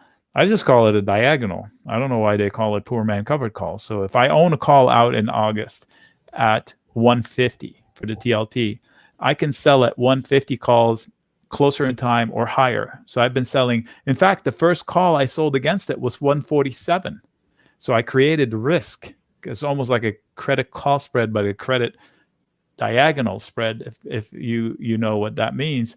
So I took a risk short term and it paid up. So that lowered my entry cost tremendously. But last week I had one at 151 that expired for 0, and I collected 33 cents for it or something like that. So every week I sell against it. So now I can sit on the 150 call for free. So that trade, TLT, Nick, I know it so well. I think He we froze. lost Rodrigo. He froze. He's buffering. That stinks. Like the commercial. That's classic. I think he was saying that he knew it well because it was a winning trade from the chat room. Yeah, and because he's happy with it because it was counter trend. It was counter rhetoric. All the experts in the media and every article you read, oh, yields have fallen too much. They're going to turn around, and they didn't. We stuck long with the TLT. So I'm staying along the TLT to see what happens with this candle. I'm telling you something. If that candle is taken out, that could be market moving, like equity market moving. And I don't know what's going to happen. It's like a no-win situation for stocks. If the TLT crashes, it means the yields are spiking. It means inflation is blowing up, I think. If the TLT spikes, maybe the equities go the other way. So keep an eye on the TLT. So if you don't know what the TLT is, it's the ETF that kind of represents bonds. So you've got bonds and the bond yields, the yield you collect when you buy the bond. So they're always inversely related, the bond and the bond yield. For some reason, Wall Street thinks that banks prosper with higher yields. It's false. They prosper with a higher yield spread. So they need short-term rates to be low and long-term rates to be high because they borrow short-term overnight and then they lend it to us long-term so they can make the difference. But for some reason, people buy banks these days as the TLT falls. Because if the TLT falls, things like the TNX, which is one yield, it rises. So I shorted that concept, and that's what's been working. It goes against what Wall Street is telling us, and I just don't see where the logic stems from that. The TLT has there's a constant bid for it. The U.S. is the only major central bank that actually the only major government bond that actually pays a yield. So like 1.2% on the 10-year bond. If you go to Europe, you have to pay money to lend the government money. There's negative yields over there. So, that makes remember the TINA acronym? There is no alternative. That's what it was created for, the bid in the TLT. And they forgot about TINA. Well, Rodrigo, are you back with us? You're muted. You're muted. Okay, so we're back. We're back, baby. Okay. The cheesy DJ over there. That's funny. Covered call on AGNC. I don't know AGNC. We'll look at it. Oh, I would not sell a covered call on it here if I'm long up here. So, I've never heard of it. What is this? Some sort of a REIT. Yeah. Well, if there's enough premium, it doesn't look like there's enough premium for me to sell a covered call, but it's up to you. Yeah, there isn't enough juice on there. Yeah, TLT was a great trade from the chat room, guys, and this pretty much comes from Nick's own research and analysis, and that's why a lot of people, Nick has a following because of the way that really he digests the news. And 3-4 months ago, Nick was pounding the table on this stuff. CNBC and Bloomberg were all, on the opposite side, and now they're all switching their stories and basically agreeing with Nick.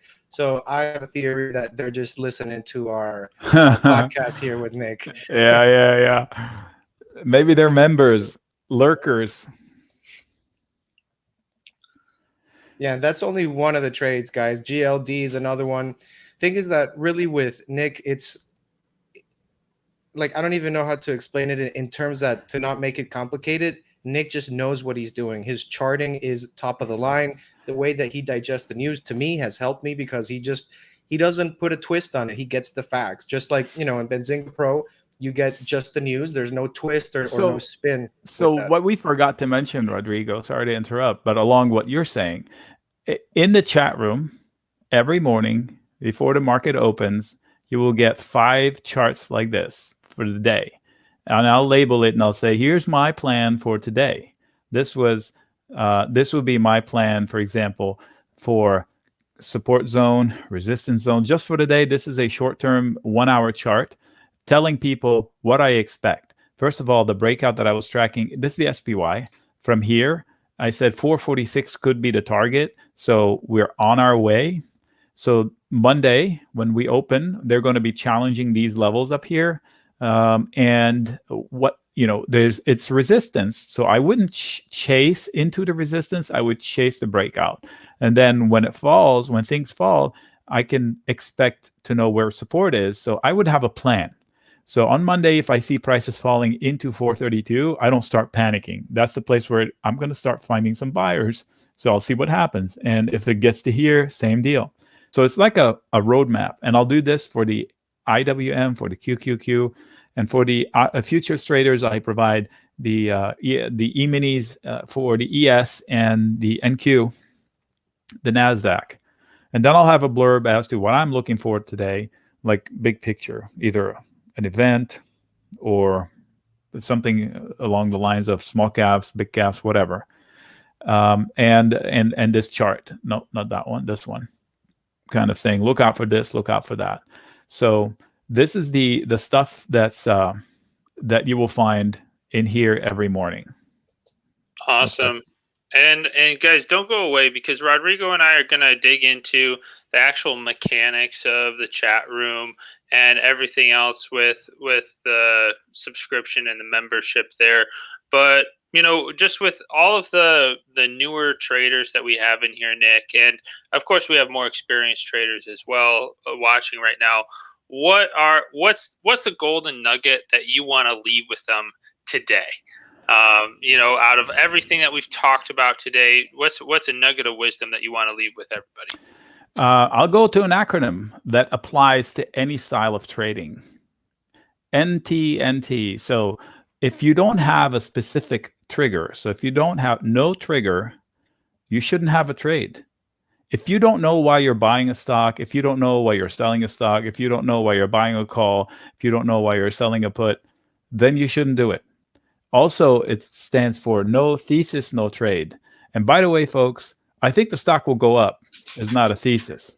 Right. I think the stock is going to go up because X, Y, and Z. Now we've got a thesis. Okay. So be honest with yourself. No trigger, no trade, or no thesis, no trade. This is the name acronym, NTNT. Put a sticker, put it on the monitor, and then put it before I put any trade. I should have a purpose. I'm not winging it. And then look at it from all different angles, and then come into the chat room and say, hey, I'm thinking about doing this. What do you think? Don't be afraid of asking. Somebody just shared here. TJ shared his loss, his potential loss, I should say. So if you don't talk about it, you're on your own. If you talk about it, you've got dozens of eyeballs helping you at that moment in there. Some help is garbage, some help is good, but then at least you have input from everybody. So, you heard it from the man himself. No trigger, no trade. Nick, thank you so much for everything that you've shared today, and we'll keep answering questions. But tune in. First of all, take one of those 17 laptops that's left, everybody. If you're not already in Benzinga Pro, if you're not already in Nick's Inner Circle chat room, then don't miss out.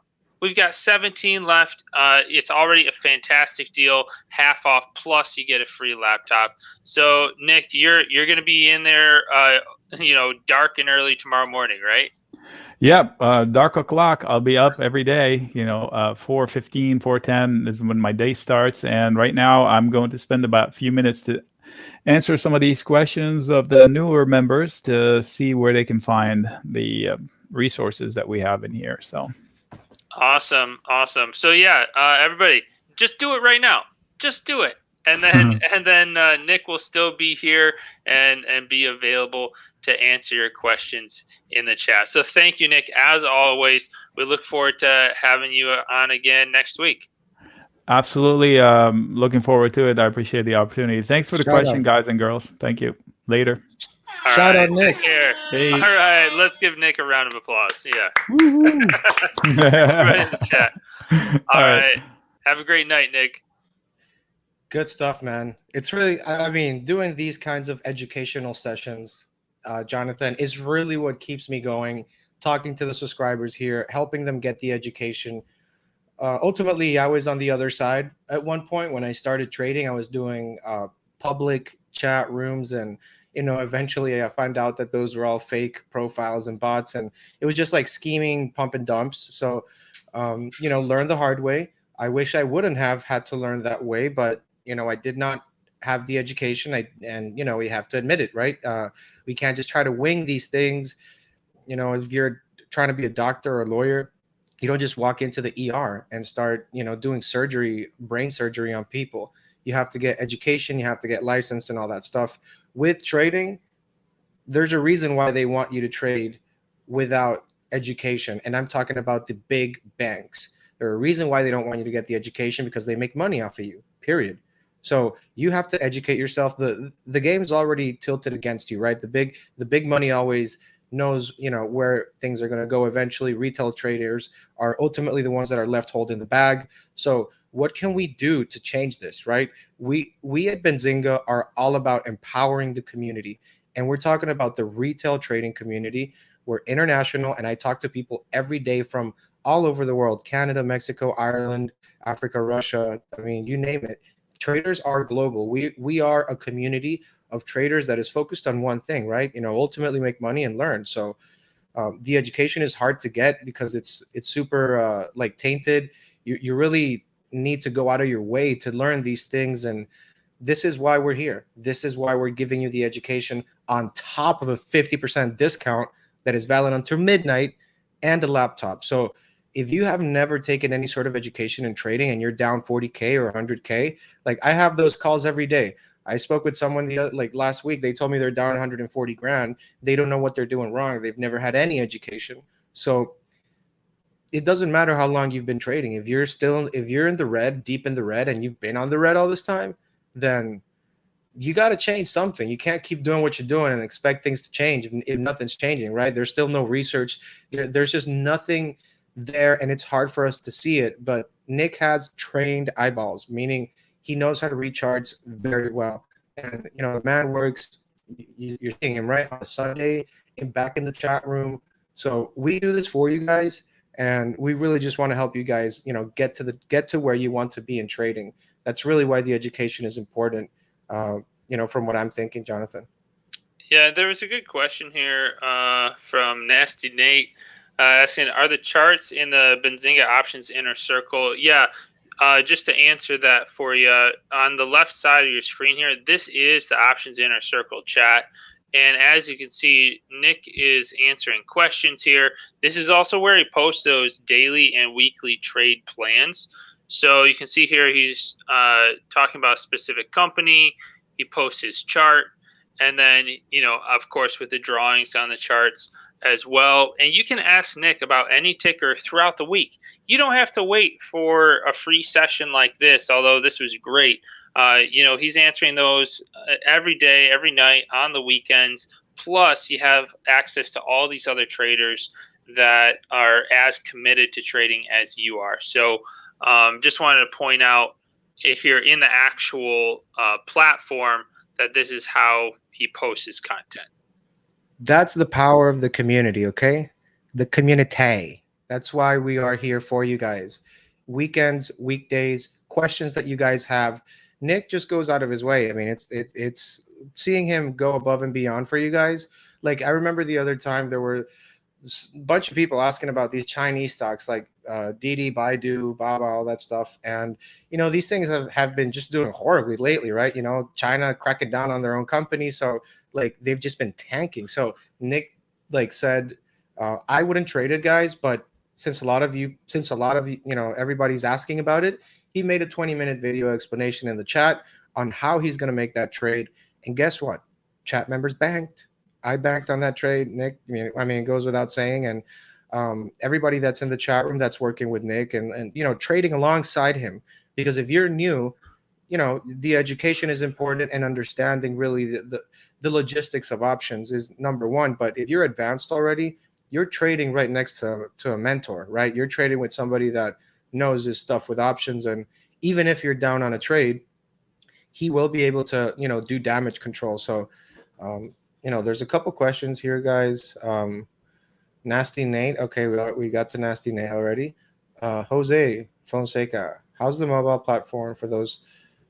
Well, you can get a free laptop, Jose, if you get the annual. So it's, you can use the laptop. It's 8 GB RAM. It works 100% well to run your Pro. I use it for my Pro, literally, because I have a lot of programs running on my other computer. So I do want to keep things separate. I want this to run clean and smooth with Benzinga Pro.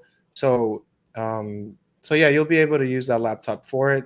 Although I do want to say, it is available and now works way better on mobile than it used to. So we redesigned, reconfigured all the tools. So I think what he was trying to say, Rodrigo, was that he can't use a laptop while he's working because of the type Okay. of work he does. Yeah, And the so, mobile version is awesome, man. I yeah. use it. Yeah. So right now it's not an app yet. So you would have to log in on your phone, just with like Chrome for mobile or whatever you use. And then, yeah, you can access all these tools that I'm looking at right now. You can access the chat on your phone. So that should be a great tool for you. Yeah. So what do you guys want to see? What are some tickers that you guys want us to do some research? As a matter of fact, Jonathan, let's make a watch list for the guys. Let's make a watch list for them. Is that okay? Sure. Yeah, let's do it. Okay. Do you guys want to scheme for trades with us here? Let us know. All right. So watch list first week of August. Let's go, guys. What tickers are you guys looking at so that we can start the watch list? Okay, Bernard says MOXC. I have seen that stock. Seems to be fairly popular now. So that's one ticker. I think Indy is another one. INDI. Semiconductor. Jose, you're welcome, man. Anytime. Demetrius, this should still be on YouTube later.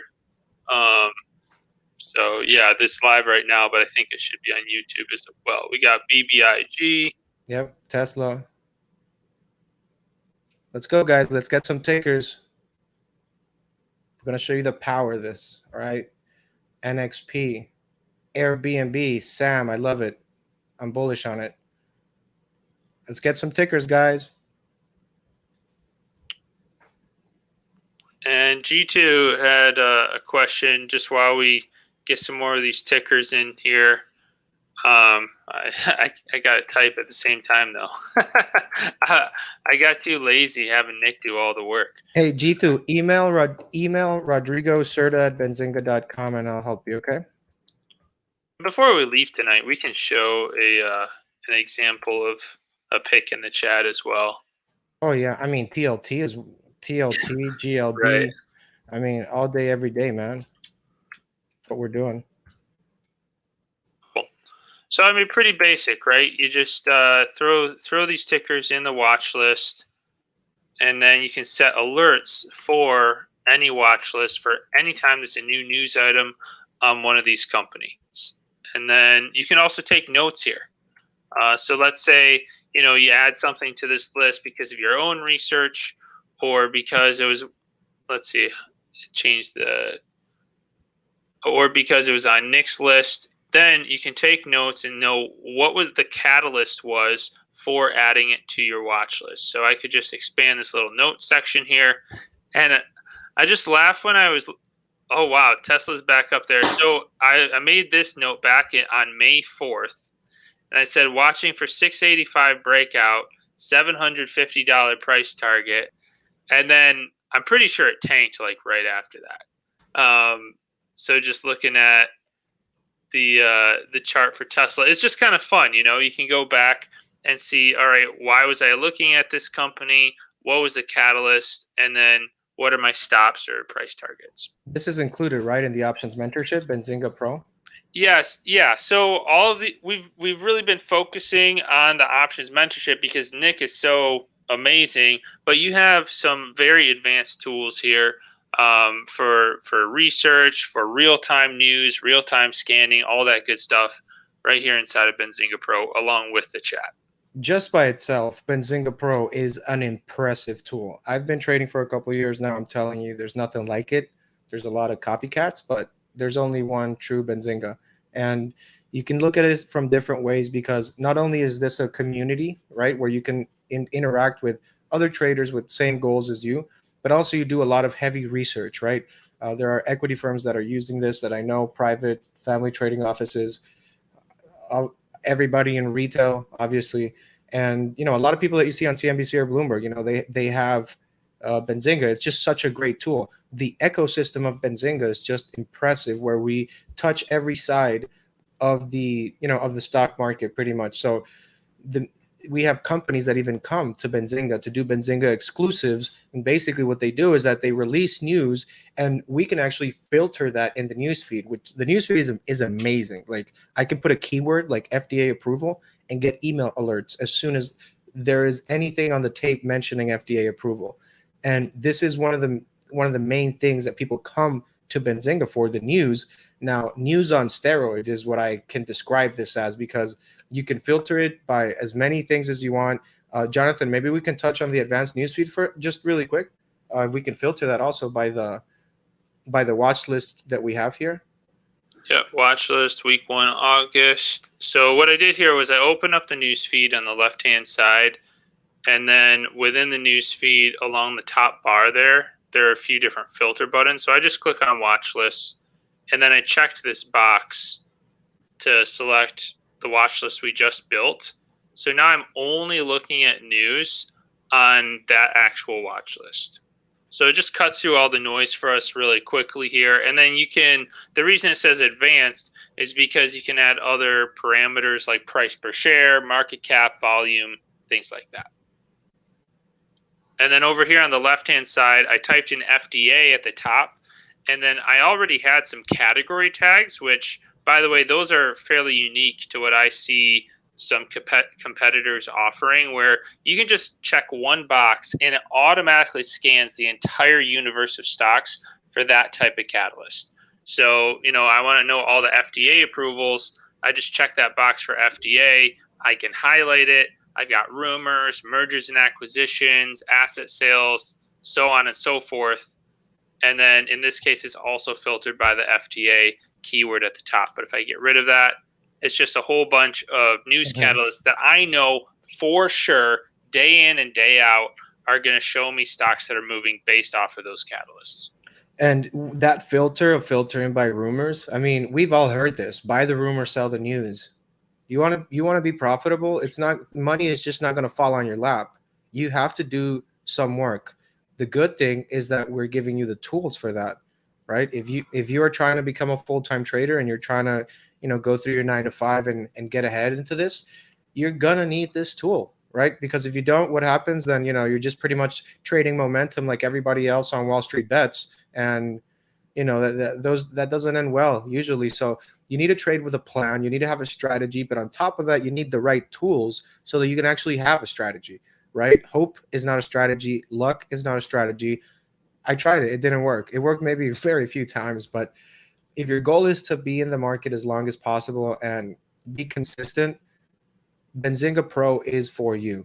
If you're trying to profit from trading and you're trying to get in before the pop with all the tools that we have here, you need Benzinga Pro. Ultimately, Benzinga represents opportunities. It represents a lot of possibilities for retail traders across the world to be able to take that trading to the next level. If you don't have these tools, you're missing out, because I'll tell you, the other guy on the other side of the trade has these tools and is going to be making money off of you not knowing what you're doing. Remember, nobody's going to educate you, and nobody's going to help you with this until you start doing it for yourself. We're doing these educational sessions so that we can, pretty much reach out and do this with you guys. But it takes time, it takes dedication, it takes an effort, right? We're meeting on weekends. We're working all day, right? We're trading all day with you guys. We're there with Nick on the chat room. And, ultimately that's what I'm talking about, right? I appreciate the effort that you guys put into learning, and that's why we're here. So what the chat room is just on fire, man. The pics there, I love it. And I was just zoomed in there a little bit on the chat just to see, what Nick was saying in response to people. And so whoever that was, El Toro Longo, if you're watching this video, yes, if you're able to post in that chat, you successfully signed up. Congratulations, El Toro What's up, Longo. El Toro? How you doing, man? You see, I know a And lot of you guys, man. That's fun. Like talking to you guys and hearing your stories about trading, the mistakes that we made as young traders.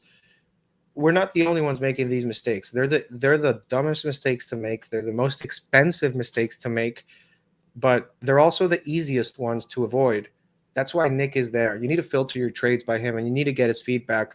You really don't know what you're doing wrong. I mean, ultimately, until your account is down so much, but how many beatings can you take before you're out of the market for good? So, trying to wing it is very dangerous. I wish, you guys are not doing that, but if you really want to change and you really want to start trading with a mentor, 90% win rate, you got to go with Nick. You got to get with the plan. That's it. It's not rocket science, right, Mallard? pretty much. I mean, we don't really talk about this much, but he's ranked number 5 out of over 15,000 analysts on Tip Ranks, and has a win rate of over 90%. That's insane. Like, and Consistency. that's not even considering the way he structures his trades. That's just win rate. We're not even talking about average return or average loss on his losers. So I mean, it's just amazing that he's willing to work with us and that we've built this relationship with him over the past 12 years or so. And Rodrigo, I don't want to cut off what you had in mind, but I usually get lots of questions about the unusual options activity that comes with that subscription plan. Do you want me to set that up on the screen here? Yeah, for sure, man. Guys. You're lucky Jonathan reminded me, okay? Options, unusual options activity. This is my best friend. Let's run this puppy up, man. Let's turn it on. We're going to show you inside the inner workings of really how to use the unusual options activity. It is included in the subscription. I said I was going to hook it up, and you are getting hooked up. You got till midnight, though, for the 50% off. So in the unusual options activity, this is what I like to do. I literally filter it by, I just put the indexes, right? So let's say we do SPY and we can always have different watch lists. That's why you have a ton of watch lists and then you start filtering down. So this is what I'm talking about. Packaged data, beautiful data that I want. Just get rid of the noise. That's why Pro is so good. So let's say do you like this one, like SPY, Qs, IWM? Perfect. Yeah. All right, cool. So that's my daily watch. And so then I'll just go in here and I'll click on filters and filter it by a watch list. Say daily watch. We could add in tonight's watch list as well if we want to, but for right now, I'm just going to. Alan, I posted the link, Ali, so that you can sign up and start trading with Nick tomorrow. Okay, we have a game plan in the morning. He always sends it out at 7, 8, around there. Doing a top-down approach, finding pockets of strength, opportunities that come up throughout the day on both sides, up or down, doesn't matter. We're here to trade. We're not here to pretend that stocks go up forever, and we're just realistic about this. So yes, stocks do go down, and we can also make money when they do go down as well. So that's the beauty. But with the unusual options activity, this is what I do, guys. I really start reading the tape. Right, I really read the tape and I go through this almost religiously every day, and I'm looking at option trades that are happening for the Qs, for the SPY, for the Dow, because I'm trying to read the sentiment. Options traders as a cohort have a pull in the market.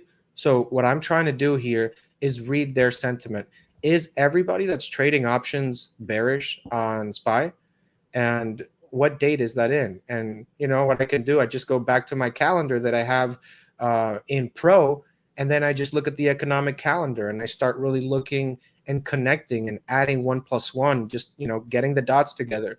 What is going on in that date? Is there a Fed meeting? Is Powell going to speak? Is he going to try to tank the market again? So we always have to look ahead. Trading is based on pretty much future expectations. Nobody cares what the stock was doing before. They care where it's going and what it's going to do. So with the unusual options activity, I'm able to pretty much connect the dots, basically do your research.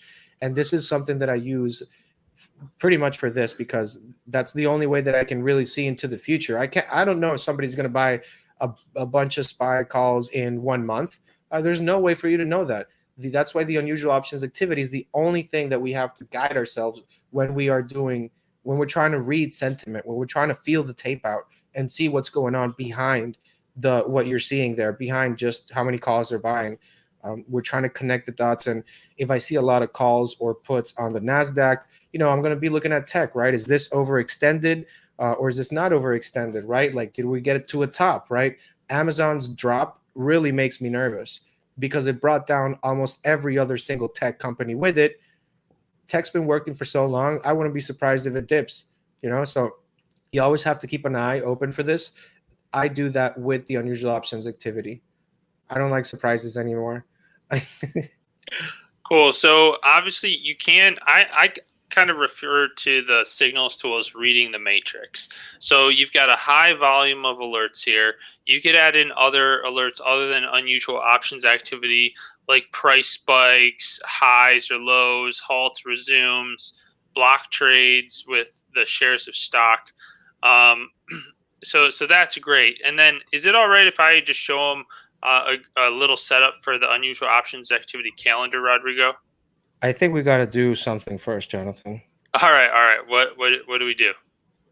It's time to welcome the new members of the Benzinga family here. Domingo Javier Diaz, welcome to the family. VFM23B, let's go. Camba11, let's go. Demortal@gmail. Crystal, wow, this is going crazy, guys.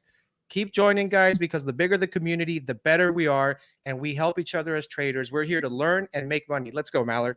Let's do it. All right, awesome. All right, so this calendar tool has a lot of data in it. Don't get overwhelmed if you're new, because we'll break it down for you. Basically, you can filter historical data to find very specific situations. And in this case, I'm going back to Friday because today's not a trading day. And I want to find all these really big option orders. I'm going to take off our daily watch list. And well, let's see if we find anything interesting on just the tickers that we posted tonight. So I see, of course, Tesla, NEO, United Airlines, NVIDIA. All right, so we've got all these big option orders on these companies. And there's a few things that we can filter by to find interesting large orders. Number one thing is total trade price. I don't really care about these $25,000 orders. That's just a blip on the screen when you're talking about these hedge funds. And so I'm going to go over here to filters and go to total trade price and say greater than $250,000. Instead of 25,000, let's say 250,000. So that's a total value of that order. Then I'm going to go and use volume over open interest. So I'm going to use that ratio, and I'm going to say, all right, I want to see at least a ratio of 1/10. So 0.1 on the volume over open interest, so that spike in volume. And then the last step here is I'm going to use something called trade count. And I have to add that to my screen really quick. And if you ever hear people talking about sweeps, this is kind of what makes up a sweep versus a normal trade. So you can see here that some of these are normal trades, others are sweeps. And where it says sweep, the number is greater than 1. So they had to route this trade in multiple directions to get it executed. Big order. Yeah, it's bigger order, more work, more time, more effort, more significant usually. So I'll filter by that, and I'll just say trade count greater than 25. Okay. What Jonathan is doing, guys, so do you know who else is big on unusual options activity and heat map? Anybody read this book before? Right. So the Nigerian brothers. The Nigerian brothers are well known for their unusual options trades and all of that from CNBC. I've tweeted with Pete a couple times on Twitter. He's a very cool guy. And I can tell you, man, this is pretty much what we're talking about, unusual options activity. This is beautiful if you know how to use it. You got to understand, this is not, you can't just base a whole trade out of this. These are signals, right? And you need to get confirmations from different signals and tools that we have here. And eventually you build your thesis and you trade around it, but you don't let one, one taper like this be the reason you're making the trade, to be clear, guys.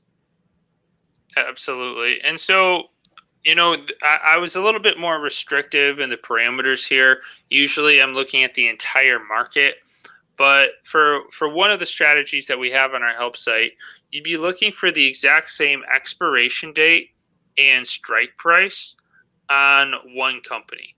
And so most of these are Tesla here. We've got one that's a bearish put sweep for Airbnb.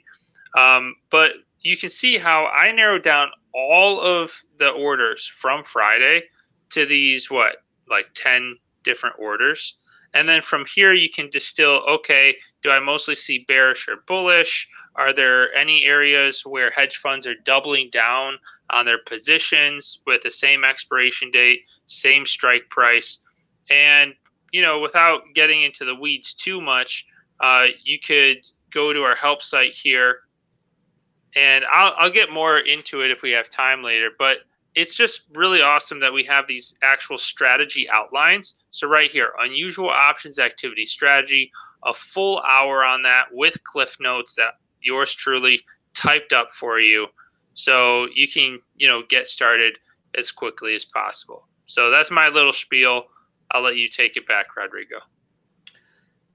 Yeah, so the unusual options activity, guys, if you don't know about options, you need to get with the program. It matters. You can't ignore it. If you're ignoring it, you're pretty much setting yourself up for failure, because not knowing this, you know what they say, knowledge is power, right? Who do you think has the most power in the stock market? Institutions, hedge funds. You know what I'm talking about. So if you know that's how the game is, you trying to wing it is just irresponsible. So coming from somebody that's already done those mistakes and blown up my account twice, done everything in the book, and I can tell you that I wish I didn't do all that stuff, but where was I going to get the education? This did not exist, right? So luckily Benzinga is all in for the retail trader, because I'm all in for the retail trader as well. And we do everything we can here to give you the best tools out there. Like the Inner Circle chat room, we were getting so many requests of fans of Nick Shaheen, and we made it work, right? We put a chat room there. We're hooking you guys up with laptops, 50% discount. Like, this is crazy. Honestly, you need to take the deal before it's gone, because I'm not going to be able to do anything after it. But with the 14-day money back guarantee, my suggestion would be get in with the program, join the weekend sessions for chat members only that Nick runs those. Join us here on YouTube where we're doing this, this education as well with Nick. But obviously the one that's with chat members only, that gets hot. Like that is, you want to go there. You definitely want to go there. You're going to be like, this is what I needed. And that's what I hear from people. The feedback that I get from new traders, they just tell me that they love the service. They love the community. They love that, it's all Benzinga subscribers there. And Nick is just a great mentor. He loves to educate. He loves to help people really improve their trading. And I'm doing my part here to help you guys get this deal. But I'm telling you that Nick is going to help you save and make a lot more money. I'm saving you 15% off. I'm doing my part of the job. I got you a sweet deal. Nick is the other side of the deal that will make you money, basically. So once you sign in, make sure you get there in the morning, because he puts the game plan in the morning. And that's really where you're going to start looking. That you need to focus. You can't be a good trader if you're looking at 1,000 stocks every day. You need to have some sort of focus built behind a thesis. The thesis that Nick has proven to be correct. Nick was right about the TLT. Nick was right about interest rates. Nick was right about inflation. Nick was right about all these trades. And everybody in the community of the Inner Circle chat room banked. I can tell you who didn't bank: people that were watching CNBC and listening to them for 3-4 months. Now they all changed their story, and it's like, they're just repeating what Nick is saying at this point. So once you see somebody who gets it right so often, that's really where I say that I need to, like, as a trader, okay, I'm okay with this. I'm okay with the way that Nick looks at news, and I'm okay trading with him because the numbers don't lie. 90% win rate, that's consistency. We're not looking for home runs. We are not trying to give you lottery tickets. We're not promising you Lamborghinis or anything like that.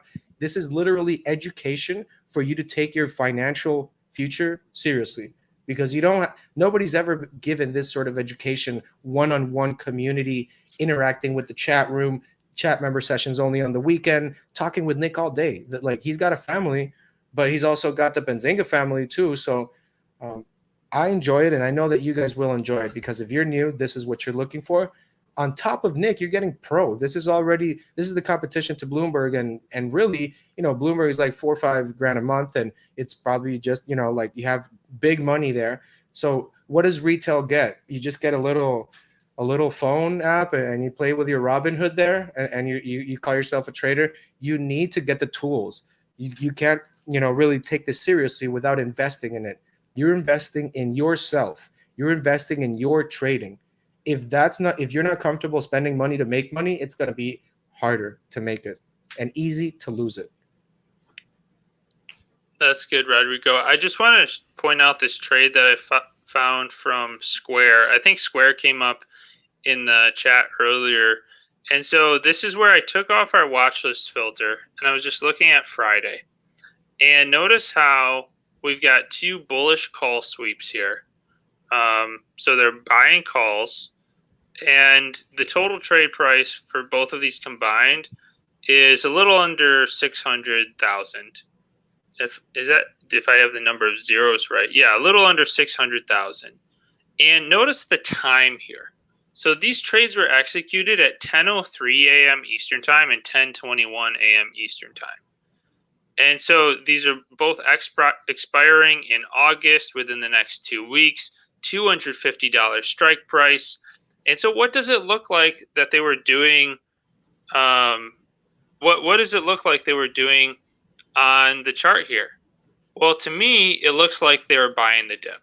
It looks like the the $250 strike price isn't that far away from the last price. It goes down and they're saying, you know what? This is temporary. I think it's going to bounce off of this previous high level. See how this orange line lines up with previous highs? And they're saying, you know what? I think it's going to go back up within the next couple weeks here. And then I can switch over to the 5-minute chart and go back to that actual day. And we see, okay, so it didn't go back up immediately that day, but I can check it out. I could say, all right, what was going on at, what's the time there? It was 10:03 and 10:21. So I'm going back to 10 o'clock, 10:05, and it was right here.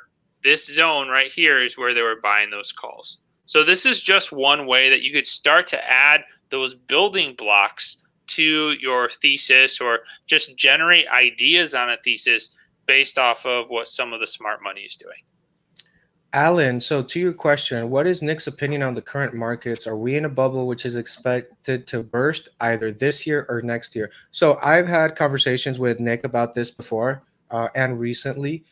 I always appreciate Nick's intake and explanation of really what he sees in the market. That is a perfect question for you to ask him in the chat room because this is really the power of the community. Your questions answered by Nick, like, we're all on the same page at that point. That's what I'm trying to say. So it's a great question for Nick in the chat room. I would just give it a try, to be honest, because I don't know his opinion right now. It's obviously things change. Like, we're doing more stimulus and Delta variant and possible lockdowns. From what I talk with Nick, I mean, if there are lockdowns, it's obviously going to be bad for business, right? But we don't know what's going to happen, and there are states that are not going to lockdown. Some states are full lockdown mode. Other states are open and have been open. So it's a mixed bag, and who knows what's going to happen. Eventually, if you have states that really are not trying very hard to get this under control, this is going to spill into other states, and we're just going to be in a forever mode of COVID, basically. But I don't know what's going to happen. The Delta variant is very contagious. It's more contagious than the COVID itself, which is already very contagious, like 10 times more than the flu. So more people are going to get it. More people are getting it. I think Scott Gottlieb said that he wouldn't be surprised if there's like 1 million infections a day right now.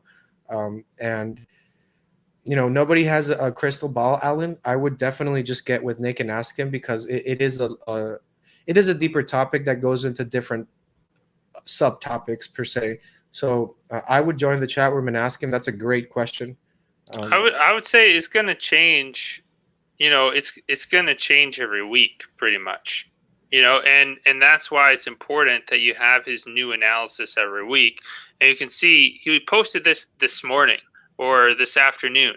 Here's my strategy for next week, guys. He's telling you his strategy right here, and he always starts with the indices. So he always takes that top-down approach of what's a SPY doing, the Qs, IWM, and then a chart session. Look, between this week and last week, he did over 100 charts for the community. He did 50 tickers this week and over 65 last week. Of course, shout out to Nick.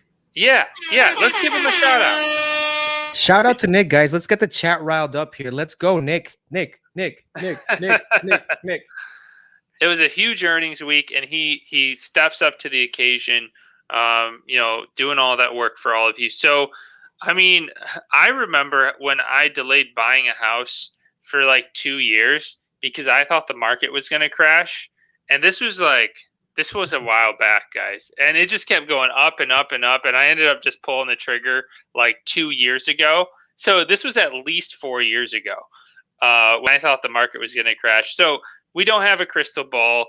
But at least what you do have is a reliable source for that technical analysis that Nick can give, as well as an understanding of how the institutions work, and you can stay up to date rather than behind the 8 ball.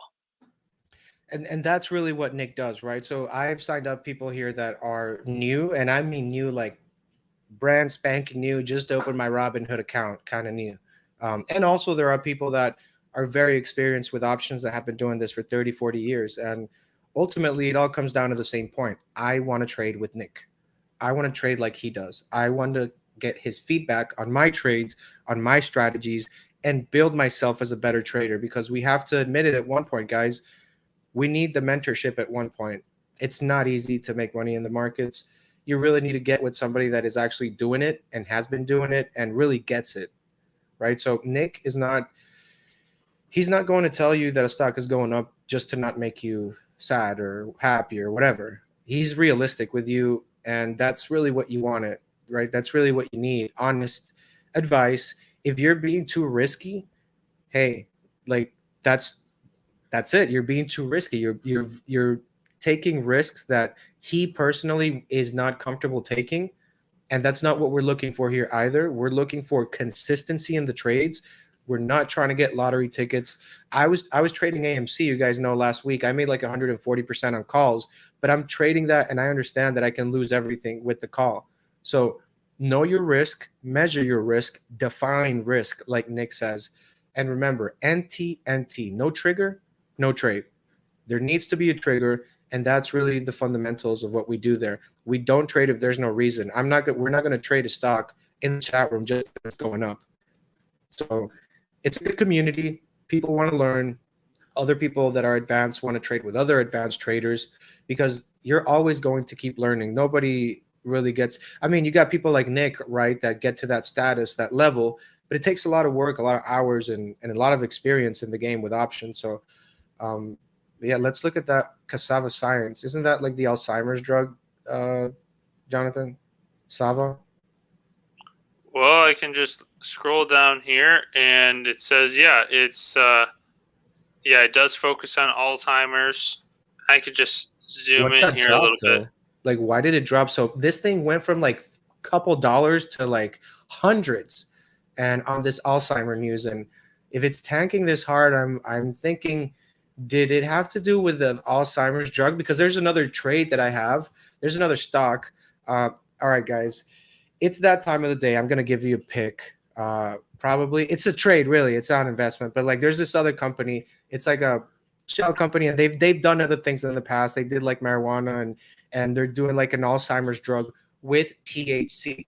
So THC is natural. I do think that nature gives us a lot of tools and resources, and if we're able to use that to help with Alzheimer's, that's amazing. Something about that being like coming from the earth makes me feel a little bullish about the company. And it's just a trade, guys. IGC, Mallard. Uh, it's They used to do other stuff. They had, if you look at the chart like long term, you'll see they had a huge pop, but they were doing some stuff with marijuana, and I think they've been changing things here and there. Look at that insane pop it had, like a 300-400% gain on the news, but then it started giving it back. So like, I would be careful with this one, but this is an Alzheimer's play, that pop you see. But if you go further, Jonathan, can we go like way back on the, and this chart is available on Benzinga Pro, which we are doing the 50% off today, guys, until midnight, and includes options activity. It includes Nick Shaheen. It includes the chat room pro and the laptop if you get the annual. So you can see this stock really has been dwelling. And if you go even more like in the past, Jonathan, you'll see this had an insane pop from a news about, the marijuana sector went crazy back in the day. You can see it there, what I'm talking about. How high did it go, Jonathan? I can't read too well there. It looks like the high is 1458. 1458. So that was with like marijuana news, right? Like with the sector of that. Right now, these guys they're entering pretty much the Alzheimer's space, and that is one of the diseases that it's hardest to deal with, like emotionally, but also like scientifically, like actually helping towards that. And we're at the point in life where we have to experiment. We got to think outside the box to try to help with these diseases. We can't just depend on, look, if we have a way to do it naturally, like why not? That's what I'm saying. So I hope this works out. This is I already sold on this one, but I'm looking to get in again if I can either get a dip or we see like a solid base forming, just because of the Alzheimer's news, just because of that trade. You saw what Sava did, a couple dollars to like 100 something, right, Jonathan? So that's what I'm trying to do here. There's not a lot of Alzheimer's plays. The other ones are like $100, $200, and I mean they're not going to double in one day. So they already got the pop from the Alzheimer's thing. So you want to find the one that hasn't gotten the pop. They're in phase one right now, IGC. So we'll see what happens. Just a trade, and if you're up so much, and if I'm up a lot at one point, then it's not a trade I'm holding. But we'll see. We'll see. This is why I use Pro. I do all the research there, and you can see they broke the news, Benzinga, right there with the Alzheimer's and everything. Sweet. Yeah, this is crazy, man. Look at the monthly candles on Sava. Right, from $3 to how much? 160. I don't even know if that includes after hours, but that thing went up. 146.16. Yep, from $3. So that drop, that's what I'm talking about. Like, why did that drop happen? Can we find out in Pro about that? Like, yeah, it said it was based on concerns over its drug. Alzheimer's one? Yeah, on its Alzheimer's. So basically, drags rivals lower, make concerns over. So what I'm scrolling down for here is to find the press release and the write-ups. Mm-hmm. And so it announced positive data before. And then, let's see, this still looks like good stuff here. So I'd have to take a deeper look, but this is where you would get the write-ups, the headlines, and then the actual raw data. So you have the actual raw data from the press releases, the SEC filings, and I don't know the exact headline here, but if I had a little bit more time, I could find it for you. What I do find interesting is that you have this reiteration on buy with a price target of $124. So this right here, with someone, with an analyst firm putting their name on the line here, I would want to then take a deeper dive into, okay, so they obviously did a lot of research. We What got an announcement on that too, Jonathan. what Do was you that? want me to make the announcement as well on that? Sure, what's that? All right, guys. We're going to within a couple of weeks, right? I'm trying to work with the guys, right?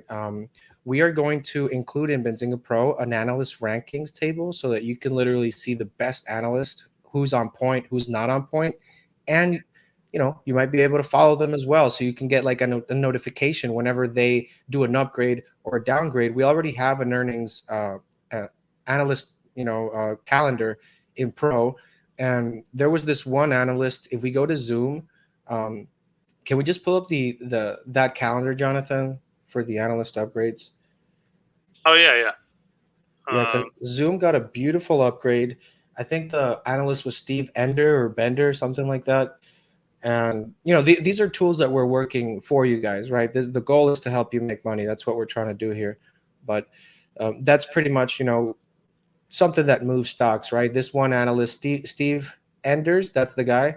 Okay, Steve Enders did an upgrade and Zoom popped, man. Like this guy, his word has weight, and being able to see this in Pro is just it's just so useful as a trader to really take a deeper dive there. And this is a place that we're going to continue improving, adding more improvements as we can. But an analyst upgrade can take a stock up several percentage points on the up or downside. So having this information without having to have 30 tabs open trying to find it, like you're not going to be doing this refreshing the page and do it. It took me so many hours like just to do research that I can do in Pro in like 10 minutes. Real research, like fundamental analysis, peer comparison, technicals, key data of the company, research papers that they're putting out, SEC filings that they're putting out. I can look at block trades, unusual options activity. Like I go all in with Pro, man. I go all in with Pro, and you need to do that too because it's a great tool. Absolutely. And yeah, as you can see, you can do all the research here on a particular company within the details tool. So whether that's the news, the calendar for past earnings results, or analyst ratings, etc. You got your chart right here that we were looking at earlier that you can do your technical analysis on, financials for that fundamental analysis, peer companies. This is really good for sympathy plays, and then key data points just for a quick look at things like float, shares outstanding, market cap, etc.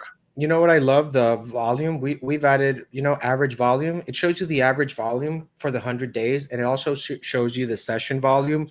And this to me is very important. Like there's a lot of tools that we've added here, but you have to use them, right? There's no point in giving you all this power, right? And you don't know how to use it. That's why we're here. That's why we're doing this. So basically, the average volume of the 100 days, I think it's like 3 million, Mallard, or something. 3 mil for Zoom. Yeah. Average 100 day, the average volume is 3.1 million shares. And the session was 2.8. So it was trading under the average, and it got an upgrade. I don't know how to take that, to be honestly. I would expect maybe more volume, but who knows what's going on behind the scenes, right? There are plays right now that are happening as we speak, and plays that are not happening as well. So Zoom was a great COVID play. I don't know. Well, I mean, you got Delta variant now. Is Zoom going to come back up?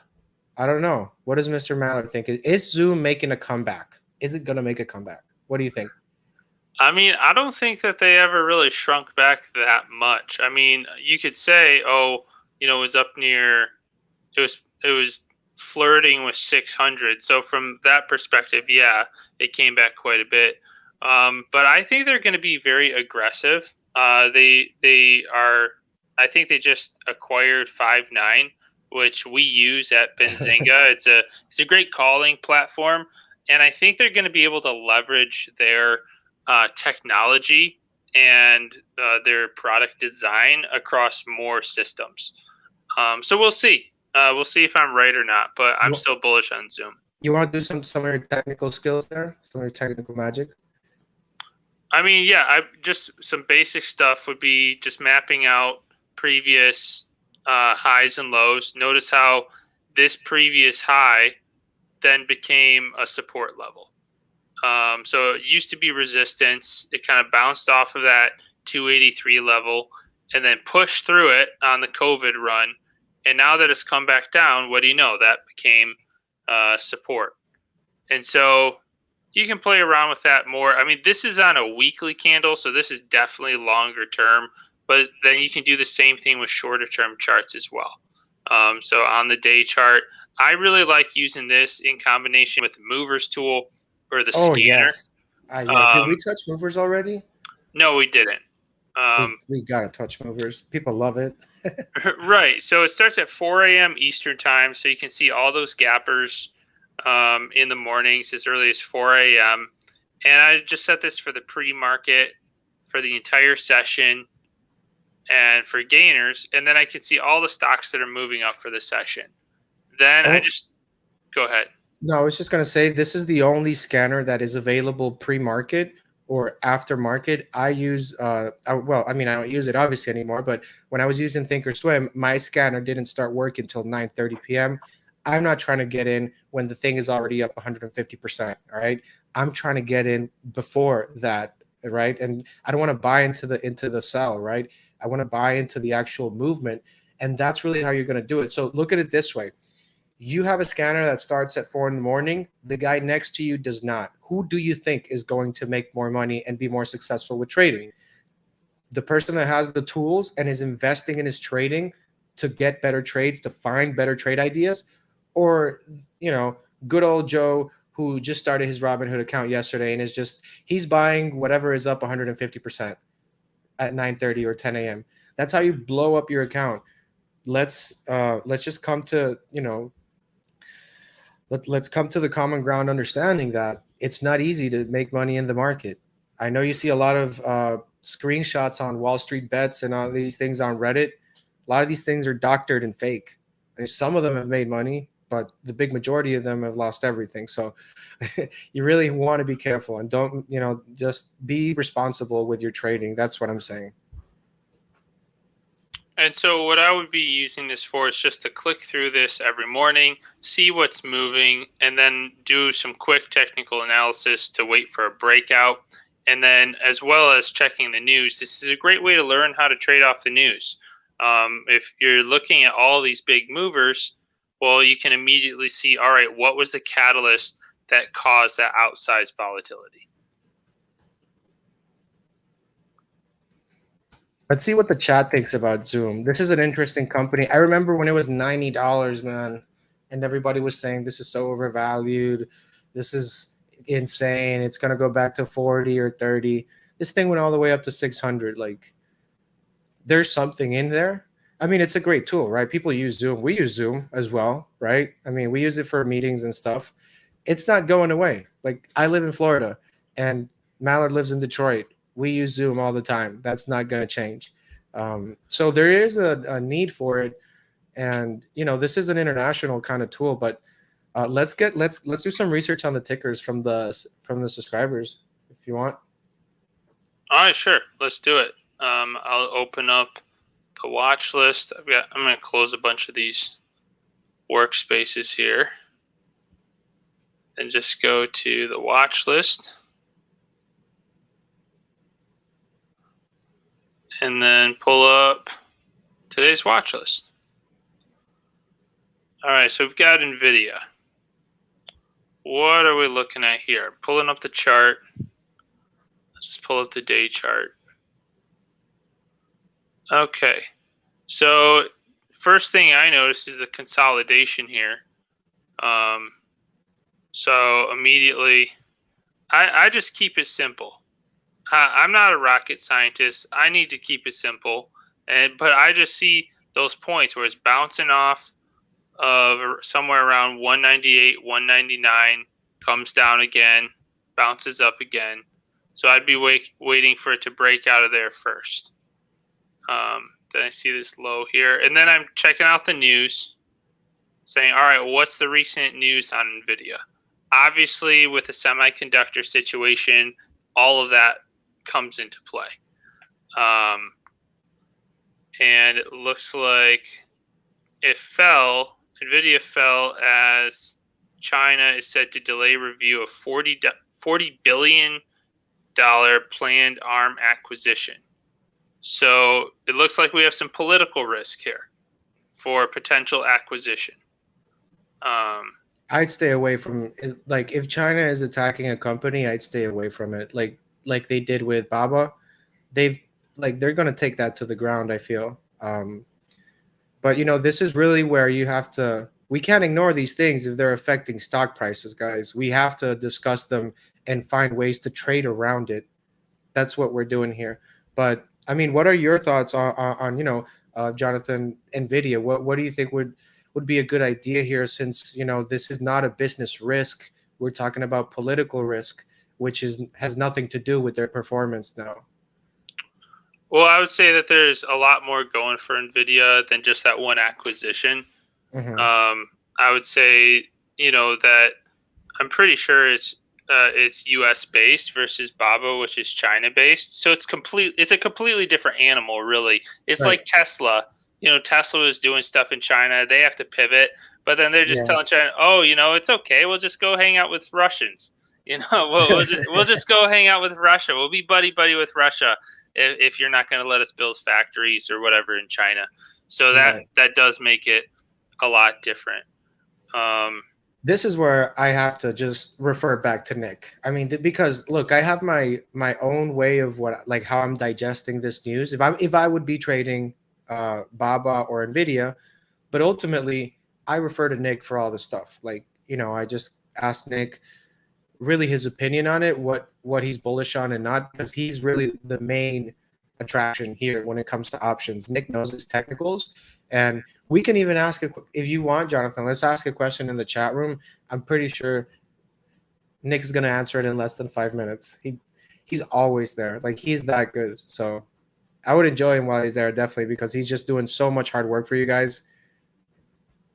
It's You worth want it. me to post something in the chat room right now? Yeah, let's ask him about his thoughts on Nvidia. As far as the chart, like what would he recommend? Say like, hey, Nick, would you recommend a credit put spread, or what kind of trade do you recommend on Nvidia? Well, I think we have a good test right here. Jason D. Well, shout out to Jason D in the chat here. Oh, Jason. He's asking us for a historical trade from the scanner. Jason D just asked a question, I think In the a few chat. minutes ago. I'm not that great with military time, but at 10:28. So I guess we could test it out there. But And that's beautiful. Jason, you have to get involved. I love that you are interactive, that you're really trying to get out there, talk to Nick, get going. You can't be shy, guys, okay? I used to sit like in the back of the classroom, and I didn't learn much, right? So then I changed everything and I started sitting in front, and I started talking to my teachers and building relationships with them, and trying to talk to them after class. And that's the difference. Your attitude is the difference. That's the difference here, pretty much. The people that make it big, the people that go hard, these people are sitting in the front of the seat. They're not sitting in the back. If you want to sit in the front of the seat, be like Jason. Ask questions. Don't be shy. Like, people here are posting about their losses and stuff. Like we're trying to change that. So the first step is to recognize that it's not working, right? That's the first thing we have to recognize. The second one, we need to get help. Nick is a mentor with decades of experience. So Jason, you're doing the right thing. You're trying to learn and you're asking questions, and that's what matters. If you don't ask, you're not going to learn, and we definitely know that's how it works. So Jason, keep it up, man. I love it. Okay. all right, give it up for Jason. What I was just looking on my other screen here for is the live trading. We've been doing some live trading on YouTube here with Ryan Faluna and Zaid, and they've had some killer trades from the scanner. And just more recently. Let's see here. Yeah, scanner is a it's probably, I mean, it's custom built, right? We built it customized and there's a lot of things you can add there, like price. If it went up 15% in 5 minutes, if you're trying to find short ideas as well, that's super helpful. And if you see this data in other places, remember, we license data out. So this is the source, basically, Benzinga. If you're the only one with a scanner that starts at 4 in the morning and is still you can run it on after hours, you're already 10 steps ahead of everybody else who doesn't have it, right? So this is the power of data, having the right data at the right moment at your specific filtering instructions. That is golden. Data is the new oil, baby. So you got it here. All right, I've got a scan for you, Jason. I'll set up the scan right now. This is a scan that our colleague Ryan uses on a regular basis to set up short-term trades. So I'm opening up our more advanced scanner tool. You'll notice that it looks like the movers tool, but it just has more variables. So I just say it's the movers tool on steroids. And you're not going to see a lot populating right now for the short-term stuff since it's not a trading day. But I would start with a 5-minute movers preset, which normally would give you stocks moving at least 2% in the past 5 minutes. So I'm clicking on that. My am I still alive? All right, good. Thought I was having a technical issue there. Anyways, we've got the preset, we've got 5-minute movers, and then I go to filters here, and I can change all of these filters.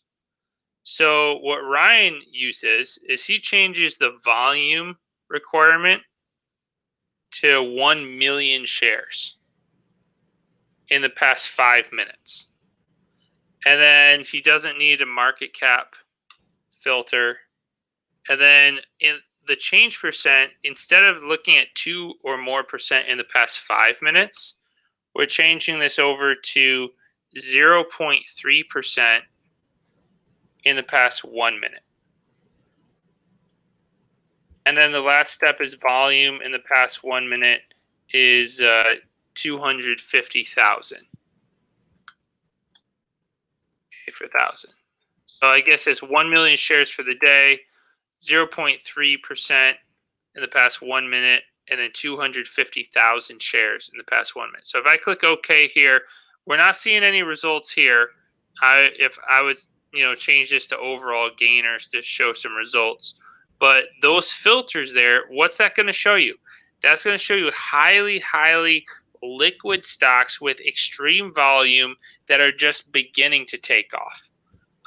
And maybe they were down earlier and they're bouncing up. But either way, you can see that, within the past 1 minute, that way you can just talk about the past 60 seconds instead of the past 5 minutes. And he's definitely found a lot of trades using that. That's only one way. I mean, because you can customize this. Yep.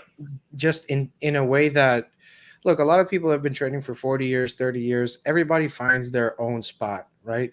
For me, it could be reading unusual options activity and filtering out my trades from there. For some people, it's block trades. For some people that are day trading, you got the scanner. There's no better tool for day trading or short-term trading than the movers tool. The scanner is just on steroids as well. They're both, everything here is on steroids, okay? Everything here is like insanely built and customized because we're not doing these tools for like ourselves. We're doing these tools for you. There's a lot of people on the back end that I do want to give a shout out here, especially to Bert, who's always working on improving, pro on that side, Ross as well. Everybody that's, Ryan Beasley working on the analyst rankings. I got to give a shout out to everybody who's behind the scenes because we're just on the front, but on the back, that's where the real magic happens. Absolutely. They're working hard every day for sure. Let's see here. I was just looking at BT. Yeah.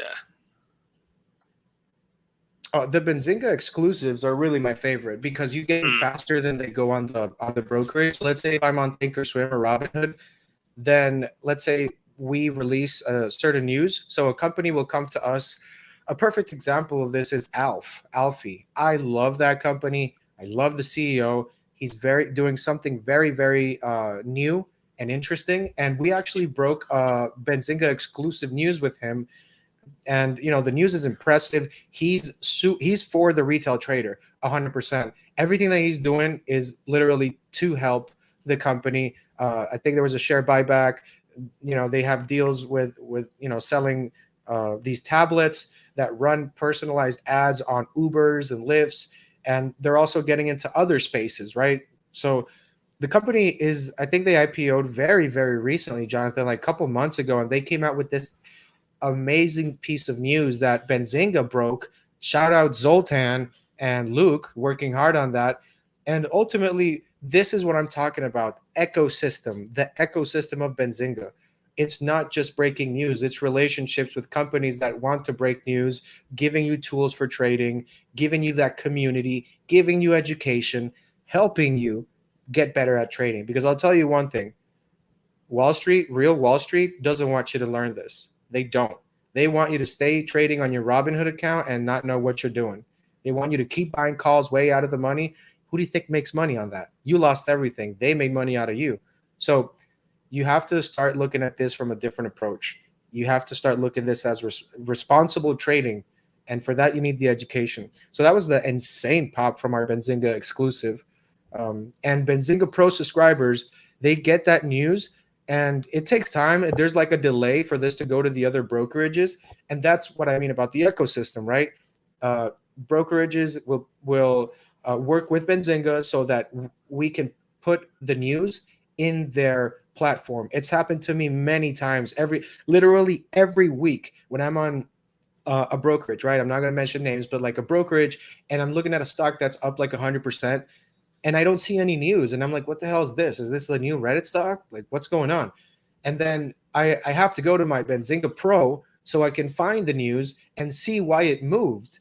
And that, I mean, it's just, you have to give yourself a chance, man. You can't be trading with broken tools. You can't be like, if I would have bought the stock, not even knowing why it's going up, is it my fault? Or, I mean, so this is what I mean. You need to pretty much find the best tools for you as a trader. But if you don't even know that, like, what you're missing out on, like, some people don't even know the market opens at 9:30. Some people don't know the market opens at 4.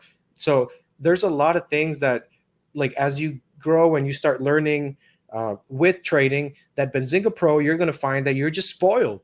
You're just spoiled. That's the truth. If you are a Benzinga customer, these tools is just spoiling because the other tools that are out there don't have this. So the fact that you're able to get Benzinga exclusives and everything else with it, it's just cherry on top of the cake.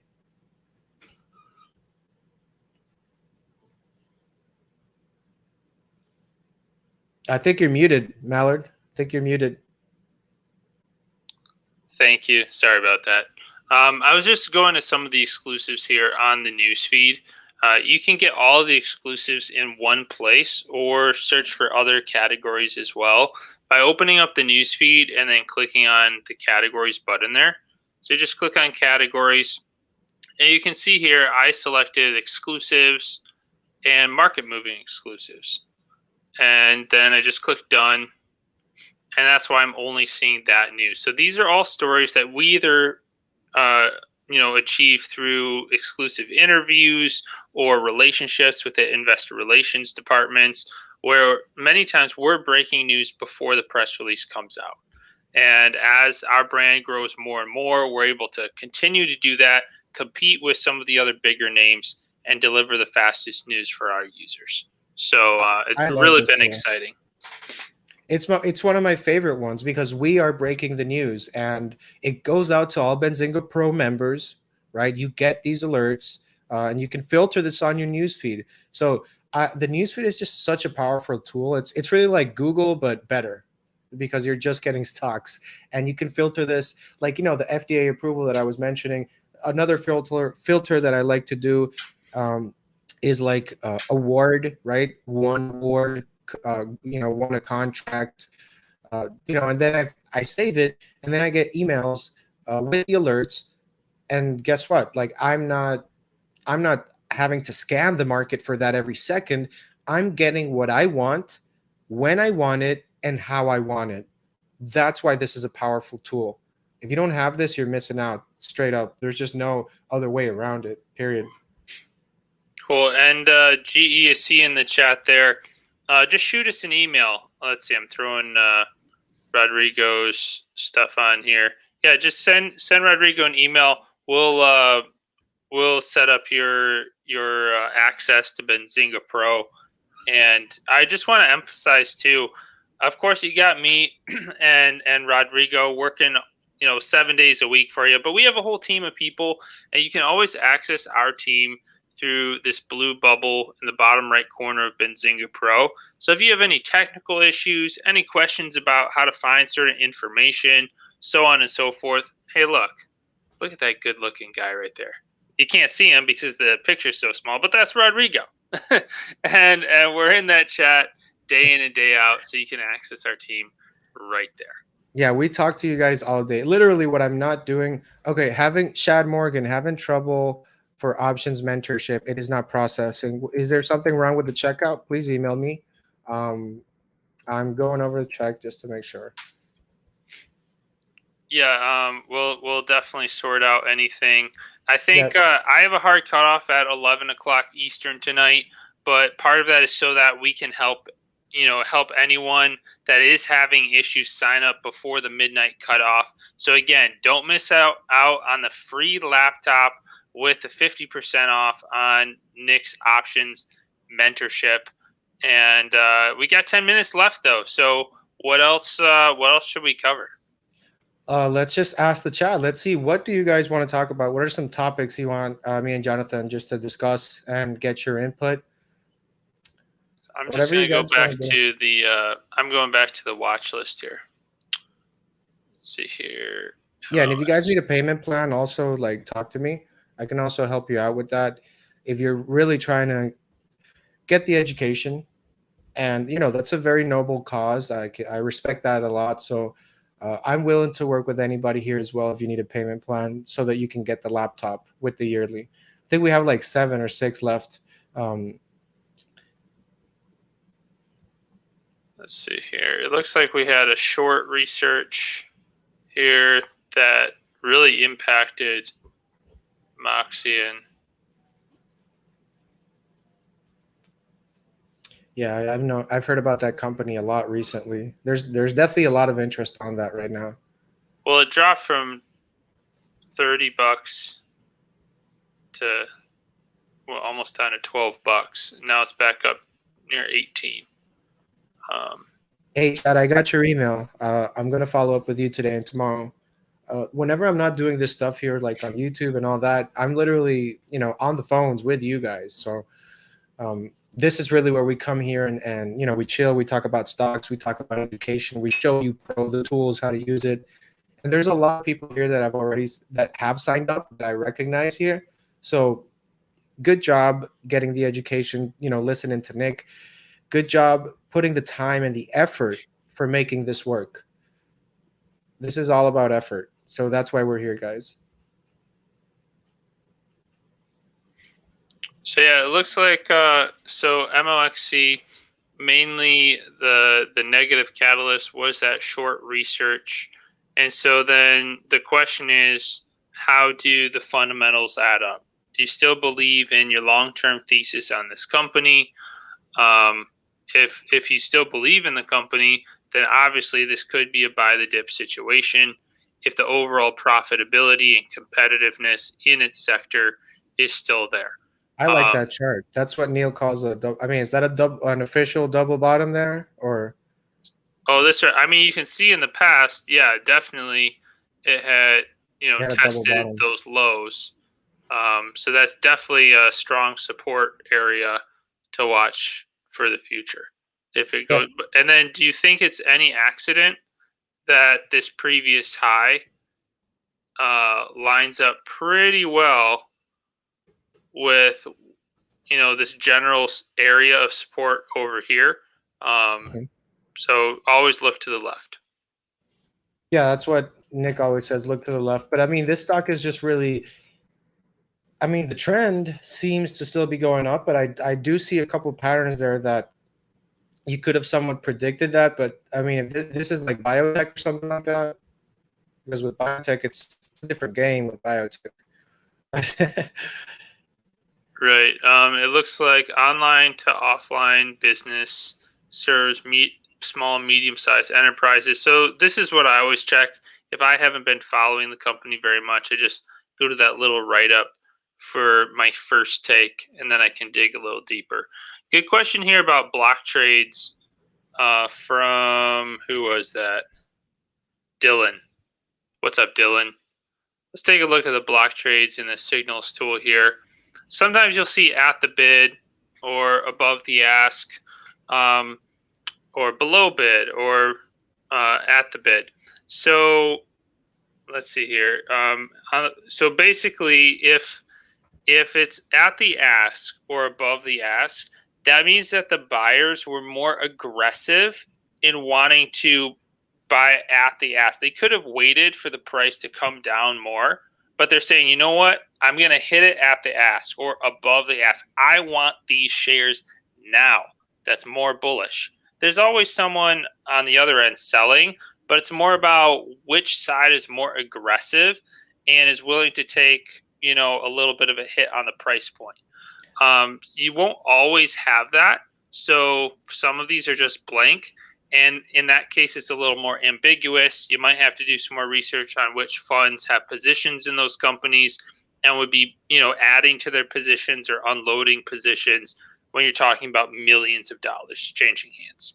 And when we're talking about block trades, so I do like to do this on an individual stock basis. ATVI, Activision, you have to look at the patterns. You need to look at the behavior. Understand that there are people behind these trades. There is somebody behind that computer who's buying these millions and millions of shares. And you got to wonder what's going on, right? So if you see there the 1.4 July 13th, Jonathan, so basically somebody was purchasing ATVI, big money, smart money, whatever you want to call it, 1.4 million shares at $93, right? Again, 1.4, another 1.4 million. I think that's at 93. Eventually another 1.4. But here's really where it gets interesting, right? Because I'm thinking that this is maybe one institution that is scaling into the trade.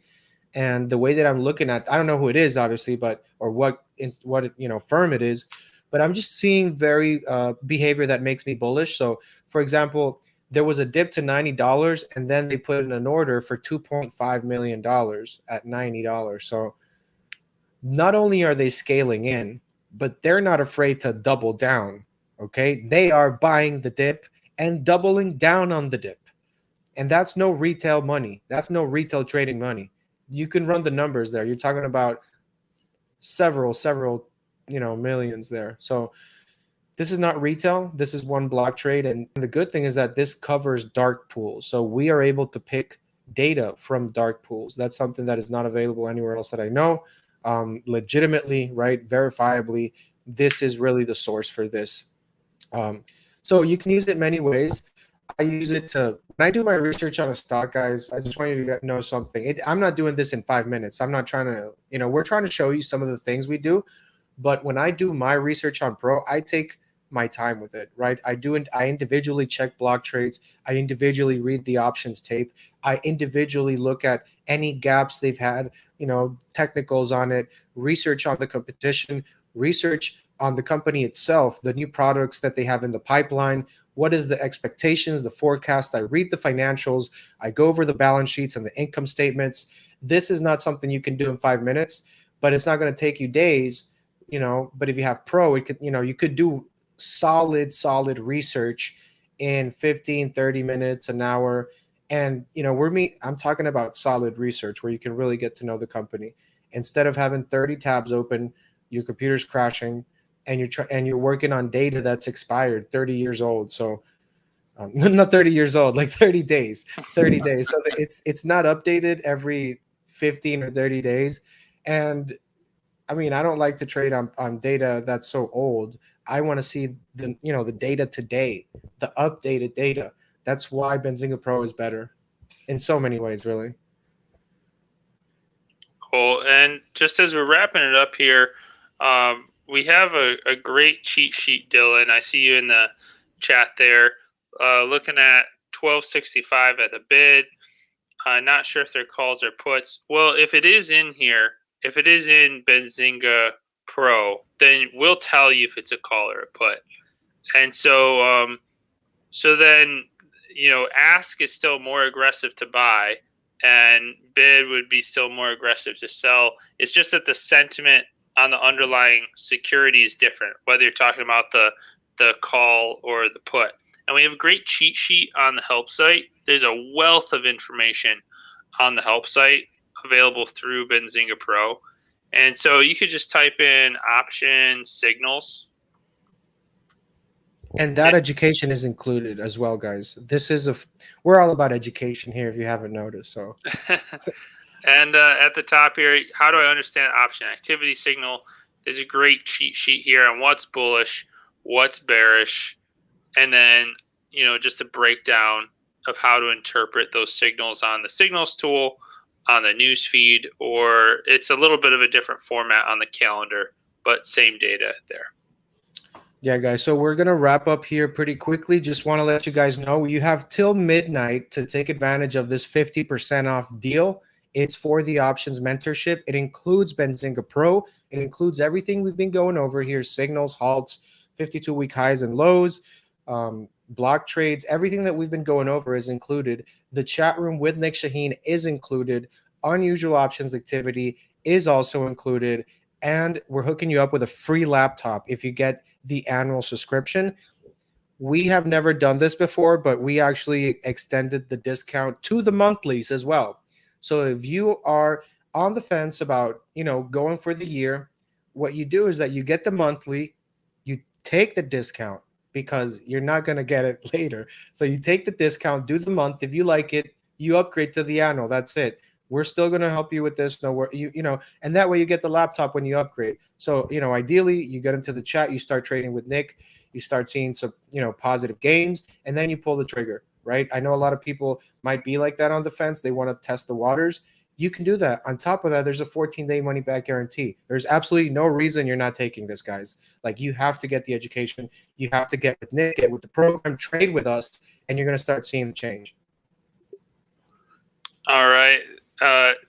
Let's see. You froze there for a second, but yeah, it's a pleasure as always, Rodrigo. Let us know if you have any trouble checking out.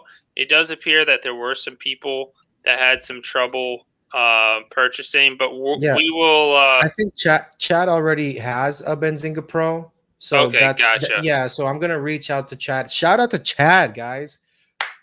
Chad is an existing member here. So basically, I'm going to give you a ring tomorrow, Chad, and we're going to get you set up.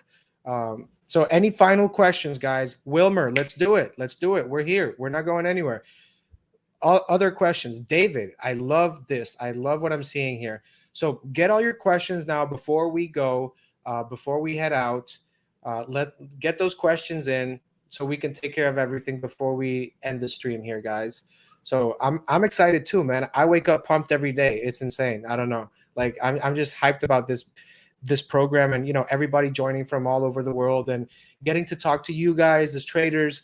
It's just, it's a privilege to be able to do this, guys. So I'm just happy about the program itself, and that it's working out for so many of you guys. Let's drop the link in there one more time before we leave. And Alan, the options mentorship is only available with that specific level. So I just want to point out, normally this would be over $3,300 per year. So yeah, that content is not available with any other subscription level. But we're taking $1,600 off of that price. And we're throwing in the free laptop. So it's pretty awesome. As you can see here, I'm just throwing in the Nick 50 code that should already be included on the link we gave you. And then the total will be $1,683.50 out the door. And then we will ship you your laptop as soon as the 14-day money back guarantee is over. If you're all in, if you want to skip the money back guarantee, you can let us know and we'll expedite that that laptop shipment for you. Yes, absolutely. I love that laptop. The more monitors and laptops I can get, give me the RAM. I need RAM. Like, there's a lot of things that I'm looking at news-wise and, in general. So the more power I can get, the better, So, David, you get paid on Tuesday, no problem, man. You can sign. Okay, so You can just email me, David, so that we can, we can get in touch and we'll go from there. More than happy to help you. So I totally get where you're coming from. So no worries. Um, Alan is asking if I still need to buy a basic subscription on top of that. No, this is No. the only thing you need. This is the best of the best, the cream of the crop, right? You're getting everything here. Benzinga Pro by itself, just the essential, you're looking at 1400, and that's like with a beautiful discount. What we're doing now is way like 10 times better. We're putting it on steroids. We definitely love putting everything on steroids here, as you know. So that's why we're giving you this insane deal, right? Nick Shaheen is just an animal of itself, right? I mean, number 5 on tip ranks. I'm making the trades, man. I know my account. I I think you should join. Right. So yeah, the answer is no. You don't need any other subscription, Alan, because all of the Benzinga Pro tiers are included in the options mentorship plan. So no other add-ons, no other small print. You got everything. Hey, we got to welcome a couple new members here, Jonathan. This just got pretty insane right now. All right, let's go. Let's go. Let's do the rundown here. Kyle, welcome to the family. 22 Wilmer, let's go. Ranking Insight at Gmail, welcome to the family. Nick Shaheen, fan, welcome to the family. Getting a lot of Nick fans here. All right, all right. Welcome, guys. I'm definitely happy to see you guys here. Bernard, thanks for joining, man. That's what's up. Get the education. I like it. What else do we have here, guys? This has been a great night. I'm happy to be here every single day that we do this. Keep bringing the questions, keep bringing the tickers, bring that energy, because this is where it goes down, right? We're scheming for trades, we're picking Nick's brain, right? Because that's what we like to do. And Nick is helping us with the trades, answering your questions that you have. I've tried a lot of different products of, that are labeled as education. Really, it's nothing like that. This is like the bottom of the line when it comes to learning options. You need a mentor. We can't be trying to wing these things, guys. If you haven't totally blown up your account and you haven't done that already, maybe it's time to take the education before that happens. Because if you're retail trading and you're just buying calls and puts, it's a matter of time, my friend. It's just a matter of time. So consistency is what we're looking for. Without consistency, you don't finish. And that's really why we love Nick, because that's what he's all about. 90% win rate. We're not looking for lottery tickets. We're not looking for home runs. All right. First base, second base hits. I'm happy with that. I'm happy with a 20, 30, 40% gain. I'm not trying to get 150% every time, because those trades, they come with a higher reward, but they come with a higher risk. And the majority of those trades, calls and puts, they don't work out. They expire worthless. So don't trade against big money. Trade with the big money. Trade with Nick. It's going to help you. Benzinga, I really need a payment plan. I'm tired of losing on the stocks. Always buying when stocks goes up, and let me guess, selling when they go down. So this is something that happens a lot. And look, I'm a retail trader too, man. I'm in the trenches with you guys. I'm in the trenches here, right? So, David, you got to get with Nick, man. So I'm gonna help you. I know that you told me Tuesday is payday, so let's talk, man. Just stay in touch. My email is here. It's been thrown out everywhere, so you could definitely call me or email me. I'm more than happy to help, to work with you. So, Jonathan, what else should we do here?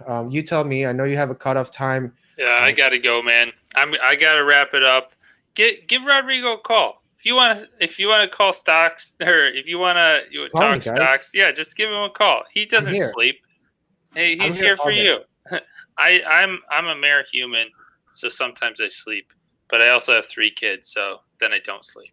But yeah, and I've already answered like 10 emails from people emailing me from here. Like this is what you get, right? You get the best of the best, right? You get Nick, you get Jonathan, you get me, you get Pro, you get a laptop.